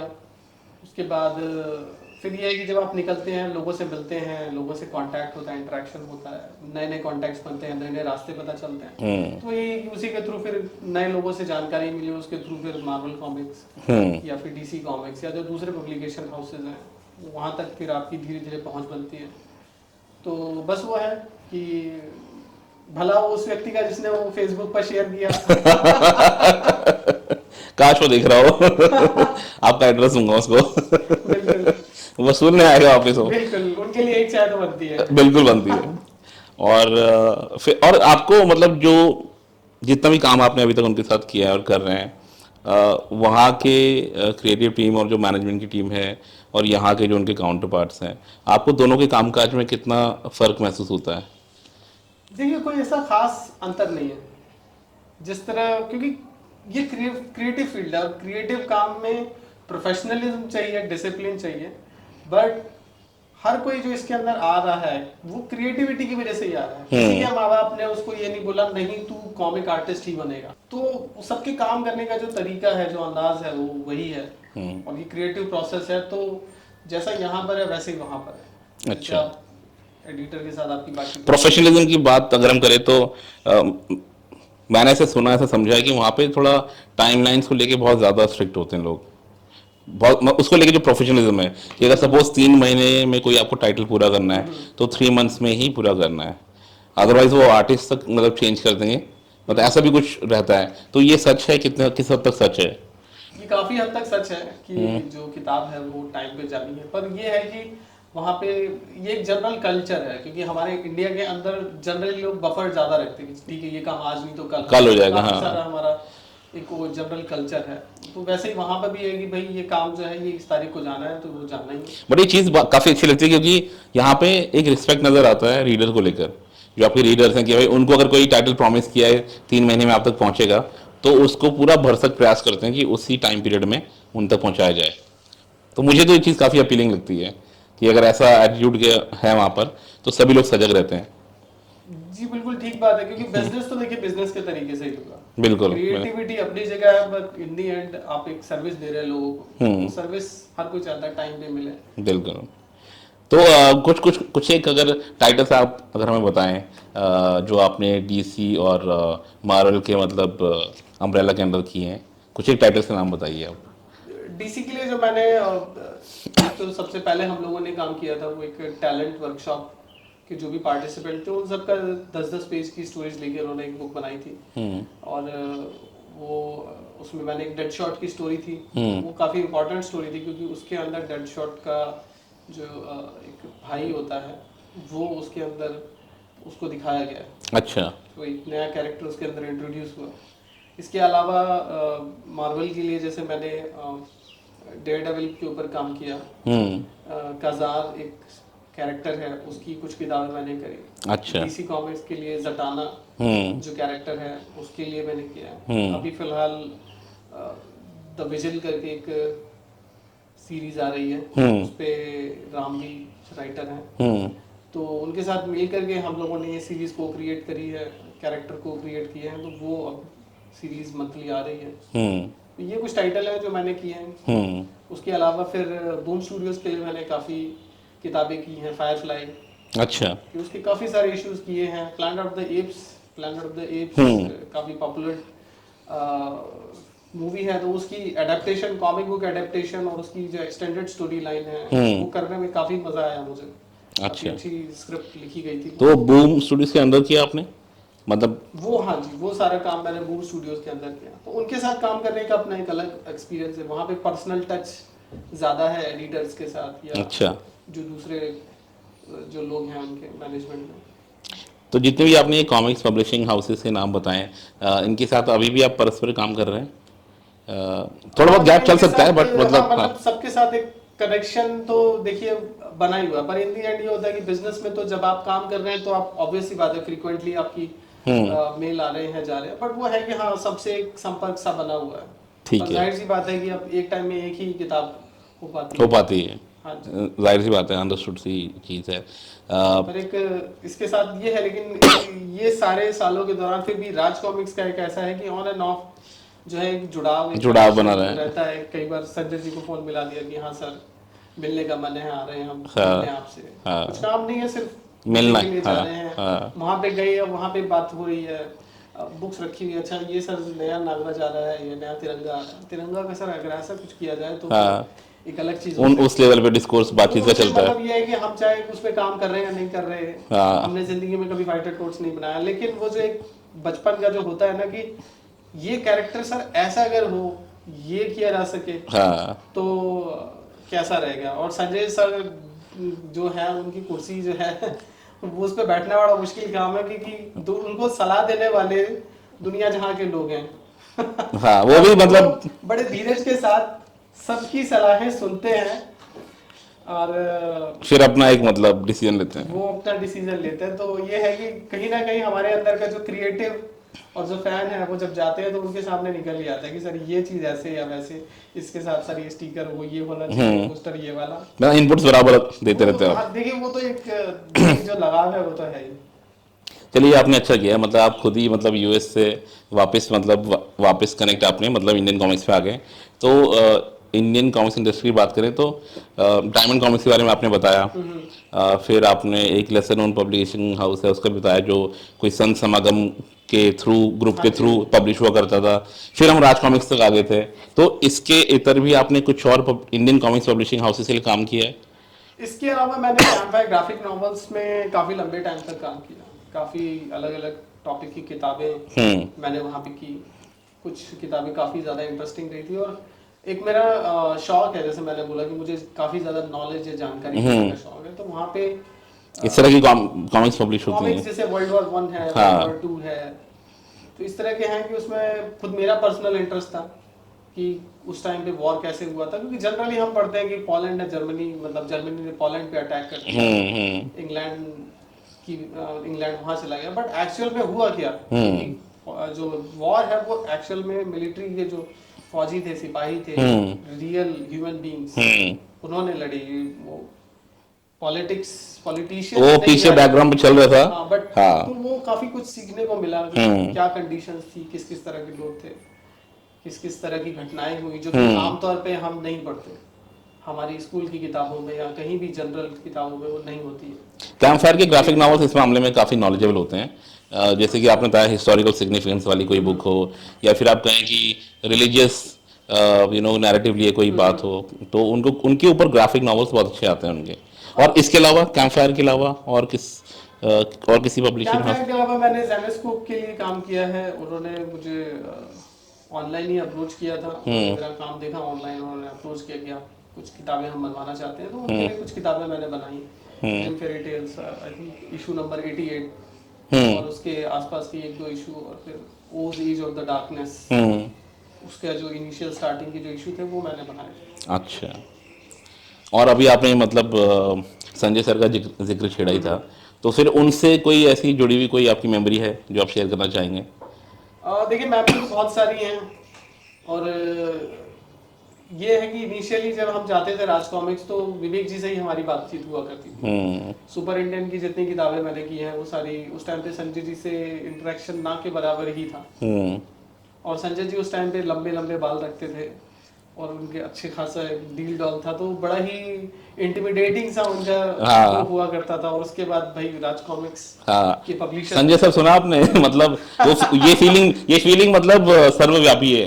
आपका इंटिमिडेटिंग पर्सनालिटी तो था, मुझे भी बहुत इनका देखिए जो विजुअल अपीयरेंस था, पर्सनालिटी की बात नहीं कर रहे, नहीं, बात करने से पहले का जो अपीयरेंस होता है, वन लुक बातों को यहाँ पेश किया जा रहा है। हमारी पार्टी ऐसी किसी भी बात का समर्थन नहीं करती। नहीं, मैं कह रहा था आपको सिर्फ एक गन रखने की देर है, तो कह रहे मैं गन भी रखता था पहले।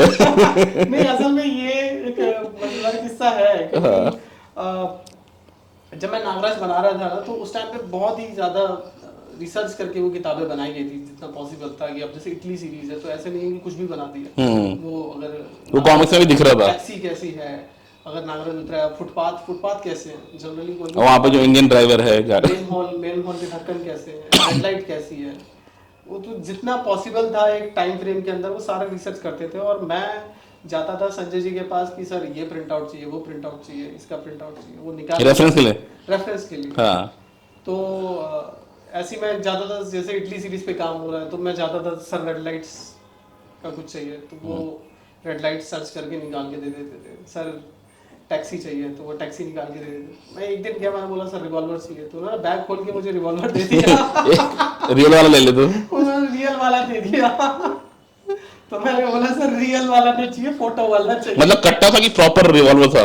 नहीं, it was a proper revolver, क्योंकि मेरे अंदर वैसे भी क्यूरियोसिटी रहती है। और एक बार मैंने संजय जी से गन्स के ऊपर किताब ली थी, उसमें काफी सारे गन्स की फोटोग्राफ्स और उनकी हिस्ट्री किस तरह से काम करती है, स्पेसिफिक मॉडल की क्या खासियत, जैसे आप कार्स की एक रेफरेंस बुक, तो वो हिस्ट्री थी पूरी गन्स की, फ्लिंट लॉक राइफल से लेकर के और मॉडर्न गन जो भी हाथ से चलाने वाली गन्स है वो सारी थी उसके अंदर। तो सर को बोला नहीं सर चला के देख लो जरा एक दो? तो यही है कि वो मैंने लिया और मेरी क्यूरियोसिटी थी, तो मैंने अच्छे से उसको देखा, उसका वजन कितना है, कितना क्या कैसे होता है। उसके बाद फिर विवेक जी ऐसे ऐसे कि बेटा चला मत देना, लॉक करी हो तो लॉक करी होगी सर ने, लॉक करी होती है, बड़ा कॉमेडी कर रहे थे, बेटा चला मत देना। तो ये मौका था ना पेमेंट वसूलने का। नहीं, राज कॉमिक्स से पेमेंट वसूलने के लिए कभी इशू नहीं? अच्छा, कभी ऐसा इशू नहीं था। तो इस तरह का था संजय जी के साथ। तो मतलब ये कि जब तक ऐसा होता है ना कि कोई इंसान देखने में कुछ अलग लगता है, हाँ। जब आप उससे बात करते हैं तो कई बार आपको सरप्राइज होता है। तो जब संजय जी से बातचीत होनी शुरू हुई तो फिर पता चला कि भाई वो काफी ज्यादा कॉमिक्स को लेकर उनको लगाव है, पैशन काफी जबरदस्त, वो तो देखते बनता है, सारी चीजों पे डिस्कशन होता था। तो ये सब वो चलता रहता था उनके साथ बातचीत, तो वो अच्छा था। ललित जी, एक सवाल और मैं यहाँ पे करना चाहूँगा आपसे। आप आर्टिस्ट होने के साथ साथ लिखते भी हैं, स्टोरीज वगैरह आप काफ़ी लिखते हैं। सो कॉमिक मेकिंग का जो प्रोसेस है उसमें दो ही चीज़ें इंपॉर्टेंट होती हैं, एक तो विजुअल रिप्रेजेंटेशन है, तो आर्ट वर्क का होना इंपॉर्टेंट है, बट कहानी का होना भी ज़्यादा इंपॉर्टेंट है। तो आप इन दोनों चीज़ों को किस तरह से देखते हैं? इन दोनों में से कौन सी एक चीज़ दूसरे से ज़्यादा इंपॉर्टेंट है या नहीं है, बराबर है? आपका क्या नज़रिया है इस बारे में? देखिए वैसे आर्टिस्ट ही भगवान होता है। हाँ हाँ हाँ, जरूर जरूर। हाँ, असल सर्वे में- सर्वा सब कुछ आर्टिस्ट ही होता है। नहीं, ये तो खैर मजाक की बात है, पर असल में कॉमिक एक मीडियम है एंटरटेनमेंट का, और एंटरटेन हम कर रहे हैं स्टोरी टेलिंग के थ्रू। तो सबसे ज्यादा इम्पोर्टेंट तो स्टोरी ही होती है, उसमें विजुअल्स सपोर्ट करते हैं स्टोरी में। तो मेरी जो पर्सनल कोशिश है, दूसरे लोगों की जो भी कोशिश होती है, मेरी कोशिश ये होती है कि पढ़ने वाले को स्टोरी इमर्सिव लगे, वो पढ़ते टाइम आर्ट वर्क को बिल्कुल भूल जाए, फ्लो में चलता रहे। फ्लो में चलता रहे। मैं ये नहीं चाहता कि पढ़ने वाला जो है वो पेज रोक करके देखे कि अरे वाह क्या आर्ट बनाया है। हाँ। ये मेरी कोशिश कभी नहीं होती। कई जगह मैं एक्चुअल में जो आर्ट होता है उसको इरेज करता हूँ डिटेलिंग।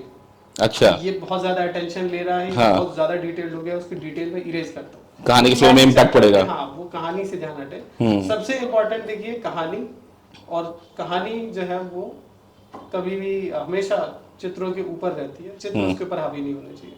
अच्छा, क्या खूबसूरत वाक्य कहा आपने। ठीक है, सो अब नेक्स्ट सेक्शन की तरफ एक नया सेक्शन जोड़ दिया है, उसकी तरफ बढ़ते हैं और वो मैं बताऊंगा अब।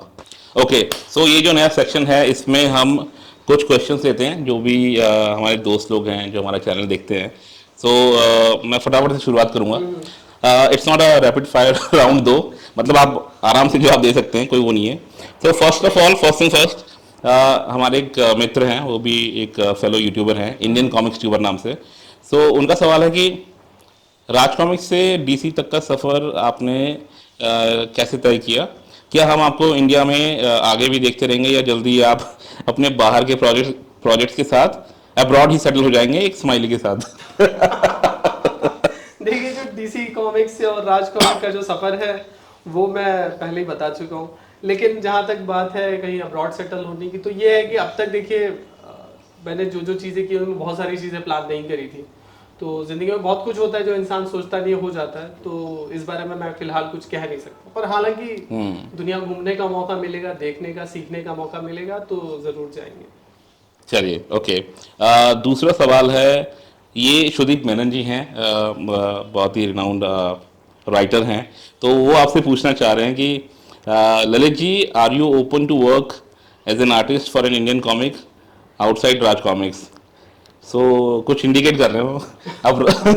एक राइटर की बात एक आर्टिस्ट ही समझ सकता है। अच्छा, तो सुदीप जी देखिए, ऐसा है कि अगर सही परिस्थितियां बनती हैं तो ज़रूर काम किया जा सकता है, क्योंकि राज कॉमिक्स के अलावा भी मैंने बहुत सारे पब्लिशर्स और बहुत सारे राइटर्स के साथ काम किया है, तो उम्मीद है कि ऐसा मौका आएगा। ओके, तीसरा सवाल है, संदीप करके हमारे मित्र हैं, उन्होंने लिखा है यहाँ के और बाहर के वर्क कल्चर में क्या फ़र्क है? आई थिंक ये हम अटेंड कर चुके हैं ऑलरेडी हमारे इंटरव्यू में। ओके फाइन, तो मैं आगे बढ़ूंगा। गौतम यादव जी हैं, वो पूछते हैं कि आपका ड्रीम प्रोजेक्ट क्या है? अच्छा, मेरा ड्रीम प्रोजेक्ट देखिए, मुझे साइंस और टेक्नोलॉजी और एस्ट्रोनॉमी में काफ़ी इंटरेस्ट है। मेरा ड्रीम प्रोजेक्ट है अपोलो स्पेस प्रोग्राम के ऊपर एक अच्छी किताब बनाना, क्योंकि अभी तक मैंने स्पेस रेस के ऊपर काफ़ी कुछ पढ़ा है, मगर अपोलो प्रोग्राम के ऊपर एक अच्छी किताब मैंने अब तक कॉमिक बुक्स में नहीं देखी है। हम लोगों को नहीं पता कि जैसे हम लोग सिर्फ ये जानते हैं कि अपोलो 11 में नील आर्मस्ट्रॉन्ग गए थे चांद पर वो अपोलो 11 था। उससे पहले अपोलो 1, 2, 3, 4, 5, 6, 7, 8 ने क्या किया, अपोलो 11 के बाद क्या हुआ, या अपोलो से पहले क्या था। तो वो सारी चीज़ों की डिटेल और किस तरह से वो चीज़ें काम करती हैं, मैं उसके ऊपर एक किताब बनाना चाहूँगा। वो मेरा ड्रीम प्रोजेक्ट है। Okay, great, nice to hear that. ये आगे कहते हैं कि फेवरेट कैरेक्टर आपका क्या है नागराज के अलावा, जिसको आप बनाना चाहेंगे? नागराज के अलावा जो मैं बनाना चाहूँगा, डोगा मुझे काफ़ी इंटरेस्टिंग लगता है, जो कि मैं बनाना चाहूँगा। काफ़ी चैलेंजिंग रहेगा, और मनोज जी ने इतना ज़बरदस्त काम किया है तो वो काफ़ी इंस्पायरिंग है। ओके, अनुराग जी हैं एक, वो सवाल करते हैं कि आतंकहर्ता में आपने सांपों को एक विशेष एंगुलर शेप में बनाया था, मतलब एकदम स्लेंडर लुकिंग, ऐसे पतले थे, उससे लगता था कि सांप काफी तेज उड़ रहे हैं। उसका आइडिया आपको कैसे आया? अच्छा, तो हालांकि मैं इस बात का शुक्रगुजार हूँ कि इतने सालों के बाद भी लोग याद रखते हैं, लोग परवाह करते हैं। मैं बहुत शुक्रगुजार हूँ इस चीज़ का। और अब कहाँ से आया ये बताना तो बड़ा मुश्किल है, पर हाँ, ये बहुत ही सोच समझ के किया हुआ काम था। मैंने जब मुझे नागराज की किताब मिली तो मैंने लगभग 3 दिन तक बैठ के सोचा कि आखिर उसके सांप किस तरह से दिखाए जाने चाहिए, क्योंकि मैं चाहता था कि वो सांप अलाइव लगे, जिंदा लगे, वो सिर्फ एक प्रॉप ना लगे, वो लगे कि वो भी कॉमिक्स में उनकी एक एक्टिव भूमिका है। Okay, right. सो यहाँ पे हमारे दो मित्र लोग हैं, उनका सेम सवाल है, अनुपम कुमार जी और सुशांत जी। तो सुशांत और अनुपम जी पूछते हैं कि in this AI world which is artificial intelligence inspired art work वाला world, is it safe for an artist to pursue career? वो एक इनसिक्योरिटी की भावना क्या उसका किसी आर्टिस्ट के मन में जन्म लेना सही है एआई के इस दौर में? क्या उसका भविष्य सेफ है? देखिए, इनसिक्योरिटी या डर बहुत ज़रूरी चीज़ है, होना भी चाहिए, लेकिन 2-3 चीज़ें मैं यहाँ पे कहूँगा। टेक्नोलॉजी हमेशा से लोगों को डराती रही है, मगर टेक्नोलॉजी ने हमेशा दुनिया को एक ज़्यादा बेहतर रूप दिया है। जिस टाइम पे सिलाई मशीन आई थी, दर्जियों को लगा था उनकी नौकरी चली जाएगी। जिस टाइम पे फोटोशॉप आया था, आर्टिस्टों को लगा था कि हमारा काम चला जाएगा। तो पर जो क्रिएटिव लोग हैं, देखिए, उनकी अर्ज होती है कि उन्हें क्रिएट करना ही है। जो क्रिएटिव इंसान है वो स्टेज पे नहीं गाएगा तो वो अपने बाथरूम में गाएगा, पर वो गाएगा जरूर। तो मतलब जो आर्टिस्ट बंदा है वो एआई टूल्स के इस्तेमाल से चीज को और बेहतर भी बना सकता है अपनी क्रिएटिविटी डाल के। ऐसा लगता है कि एआई के आने से आर्ट का स्टैंडर्ड और बढ़ेगा, और कई सारे लोग ऐसे हो सकते हैं जो कि जिनको नुकसान उठाना पड़े, लेकिन कई सारे ऐसे लोग हैं जो एआई का ही इस्तेमाल करके ज़्यादा बेहतर आर्ट बना पाएंगे। Okay, okay. और ये अंतिम सवाल है हमारा, सनावर खान जी की तरफ से आया है। वो कहते हैं कि ललित जी, फ्रेम्स में बैकग्राउंड में जो ऑब्जेक्ट्स होते हैं उनकी कंटिन्यूटी बनी रहनी चाहिए, इससे चीज़ें और ज़्यादा रियलिस्टिक लगती हैं। आपके क्या थॉट्स हैं इस बारे में? अब मेरे थॉट यही है, कंटिन्यूटी बनी रहनी चाहिए। ये किताब अगर यहाँ रखी है इस पैनल में, तो अगले पैनल में भी यही रखी होनी चाहिए, बिल्कुल होनी चाहिए। पर हर बार वो किताब दिखाई जाए ये ज़रूरी नहीं होता, क्योंकि कई बार डिस्ट्रैक्टिंग हो जाता है। वो डिपेंड करता है आर्टिस्ट टू आर्टिस्ट। पर मेरा मानना है कि जब तक आर्ट हावी नहीं हो रहा, स्टोरी पे डिस्ट्रैक्ट नहीं कर रहा, तब तक उसको कंटिन्यू रखना चाहिए। पर हाँ, कंटिन्यूटी रहनी चाहिए। ओके, सो इसके साथ सवाल को तो सिलसिला खत्म हुआ। एक दो सवाल लास्ट में, ये लास्ट सेक्शन है, फिर हम वीडियो एंड करेंगे। आपसे क्विकली पूछ लेता हूँ मैं, कॉमिक्स इंडस्ट्री में, इंडियन कॉमिक्स इंडस्ट्री में आपको क्या कुछ चैलेंजेस नज़र आते हैं, या क्या कुछ चीज़ बेहतर हो सकती हैं, अगर आप कुछ बताना चाहें तो? देखिए, फिलहाल मुझे ऐसा लगता है कि हमेशा कुछ ना कुछ बेहतर करने का तो उसको रहता ही है, पर यह है कि हाँ, मुझे लगता है हम थोड़ी ज़्यादा रेलेवेंट स्टोरीज बना सकते हैं। सुपर हीरो या फिर ये सारे जो नागराज ध्रुव लोगा या फिर फौलादी सिंह, ये अपनी जगह है, पर मुझे लगता है कि जो लोग कॉमिक्स नहीं पढ़ते, जो कॉमिक बुक फैंस नहीं हैं, उनके लिए जब तक हम कंटेंट नहीं तैयार करेंगे तब तक वो लोग जुड़ नहीं पाएंगे। मैं चाहता हूँ ऐसी कॉमिक्स से बनाई जाए जो कि आंटियाँ, दादियाँ, अंकल, ये लोग भी पढ़ सके। क्योंकि जब हम बात करते हैं नए रीडर की, तो वो उन लोगों के लिए कुछ ऐसा कंटेंट होना चाहिए जो कि कॉमिक्स नहीं पढ़ते, उनको वो खींच करके लेके आए। जैसे चाचा चौधरी, मेरे नाना, मेरे दादा भी पढ़ लेते थे, 5 साल के बच्चे भी पढ़ लेते। मैं चाहता हूँ कि कुछ इस तरह का हो करके आए। ऑफ कोर्स ये करना इतना आसान नहीं है, पर मुश्किल काम करने का अलग ही मजा है। और चलिए, कॉमिक्स से जुड़ी हुई बातें तो कंप्लीट हो गई हैं। मैं आपसे क्विकली जानना चाहूँगा कि आपके कॉमिक्स मेकिंग जो प्रोसेस है, इसमें आप एक स्टोरी राइटर की भूमिका निभाते हैं, एक आप आर्टिस्ट की भूमिका निभाते हैं, इसके इतर आपके क्या क्या इंटरेस्ट एरियाज हैं जो कॉमिक्स से हटकर हैं? आपको क्या क्या करना पसंद है? आपने बताया कि आपको काफ़ी इंटरेस्ट है साइंस और टेक्नोलॉजी से जुड़ी बातों में। ऐसी ही और क्या चीज़ें जो आप करना पसंद करते हैं अपने पास टाइम में? देखिए, कुछ भी क्रिएटिविटी से जुड़ा हुआ हो, कुछ भी टेक्नोलॉजी से जुड़ा हुआ हो, वो सब करने का शौक है। अब लिस्ट काफ़ी लंबी है, और कई बार कुछ ऐसी, जैसे मैंने जगलिंग करनी सीखी थी, मुझे देख के लगा ये थोड़ा सा अलग शौक है, तो मैंने वो 3-4 महीने लगा करके वो बॉल्स को जगल करना सीखा। और इस तरह की अजीबोगरीब चीज़ें, इलेक्ट्रॉनिक्स हो गया, तो वो मैं मतलब कुछ ना कुछ नया अपने आप को बिजी रखने के लिए, या ये कह लीजिए कि खाली बैठे बैठे जो है ना, वो कंस्ट्रक्टिव वे में उसको स्पेंड करने के लिए एनर्जी जो है ना, वो कहीं ना कहीं निकालनी होती है। हाँ, क्रिएटिव एनर्जी। हाँ, तो बस वही है, कहीं ना कहीं वो लगा रहता है। आपने ऐसे हमारी बातचीत के दौरान मेंशन किया था कि आप मिमिक्री कर लेते हैं थोड़ी बहुत। सो अगर अभी कुछ एक आप मतलब मे बी कुछ अगर कर पाए तो ऑडियंस के लिए। मिमिक्री में मैं प्रोफेशनल तो नहीं हूँ, पर जो शौकिया तौर पे करता हूँ, जैसे संजीव कुमार का जो होता है अंदाज जो होता है, डायलॉग्स जो होते हैं, वो जिस शोले के अंदर जब गब्बर के डाकू आते हैं तो वो आकर के जब उससे बोलते कह रहे तुम ठाकुर अभी तक जिंदा हो, तो उस तरह की आओ ठाकुर आओ अभी तक जिंदा हो। हाँ, और जब तक मैं जिंदा हूँ गब्बर से कहना तुम लोग इस गांव से अनाज का एक दाना भी नहीं ले जा सकते। कौन रोकेगा हमें? तुम। हाँ, मैं और मेरे आदमी। तो ये इस तरह के थोड़े से छोटे जैसे शत्रुघ्न सिन्हा का, हाँ जी शत्रुघ्न, विश्वनाथ फिल्म का एक बहुत बड़ा डायलॉग है, जली को आग। जब मना कर देता है कि मैं पान नहीं खाता, वो कहता है पान खाओगे, बोलता है कि मुझे घास पत्ता खाने की आदत नहीं है। कि अच्छा, ये विश्वनाथ है किस चीज का नाम? जली को आग कहते हैं, बुझी को राख कहते हैं, जिस राख से परे बारूद उसे विश्वनाथ कहते हैं। बहुत बढ़िया। और उन लोगों के बड़े ही अंदाज हुआ करते थे। हाँ, तो ये कुछ शौक है जो कि हाँ, नहीं बहुत बढ़िया। एक्चुअल में स्टेज पे मैंने स्कूल में काफी परफॉर्म किया है, हाँ, तो हालांकि नहीं गया, पर हाँ, ये सब भी साइड बाय साइड। नहीं बहुत बढ़िया। और काफी अच्छी बात है कि इस नोट पे हम लोग वीडियो को एंड कर रहे हैं। एक लास्ट जाने से पहले आप कुछ मैसेज देना चाहेंगे आपके खुद के जो प्रशंसक हैं, जो कॉमिक्स इंडस्ट्री से जुड़े लोग हैं और जो इस चैनल को देखते हैं, कॉमिक्स एनिमल को, उन सभी के लिए आप कुछ मैसेज देना चाहेंगे? सबसे पहले तो जितने भी पढ़ने वाले हैं उन सब का बहुत बहुत शुक्रिया। उन्होंने किसी भी तौर पे मेरे आर्ट को अटेंशन दिया, चाहे वो नेगेटिव रहा पॉजिटिव रहा, लोगों ने चाहे उस पर तारीफ़ें लिखी या फिर उस पर नेगेटिव रिव्यू दिए, मैं सबको धन्यवाद करना चाहूँगा जिन्होंने भी उस पर अपना कीमती टाइम दिया और जिन्होंने काफ़ी पुराना आर्टवर्क आज तक याद रखा हुआ है।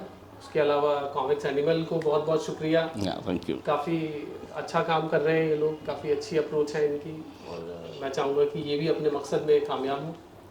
मैं तो कामयाबी ऑलरेडी पा चुका हूँ। हर एक साक्षात्कार के साथ एक अच्छा फील होता है, मतलब आप लोगों से चाहेंगे कि आप इससे आगे देखिए, आगे जाए।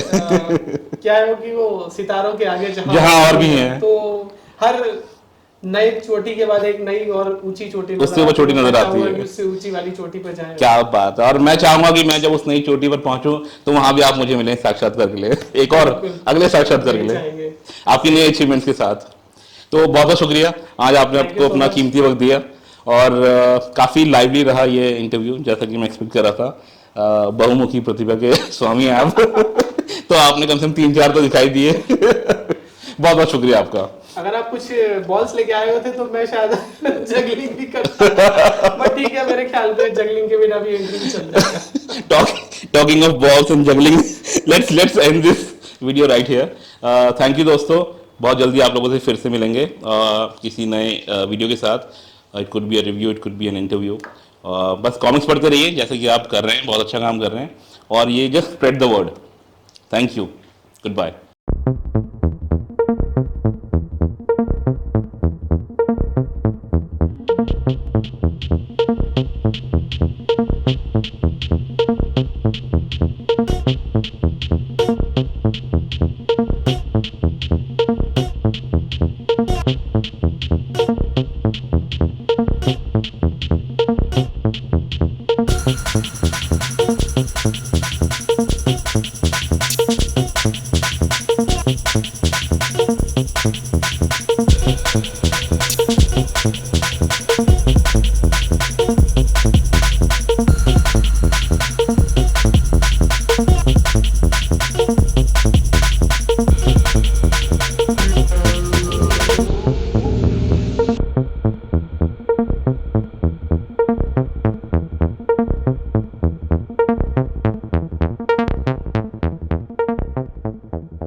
Thank you. चलो फाइनली इंटरव्यू और हुआ, बट मेरा एक सवाल मेरे मन में था जो मैं आपसे पूछना चाहता हूँ, एंड वो ये है कि मतलब आपका जो एक्सपोजर रहा है, काफ़ी एक वाइड वैरायटी ऑफ एक्सपोजर आपको मिला है लाइफ में, भिन्न भिन्न आर्टिस्ट लोगों से आप मिले हैं।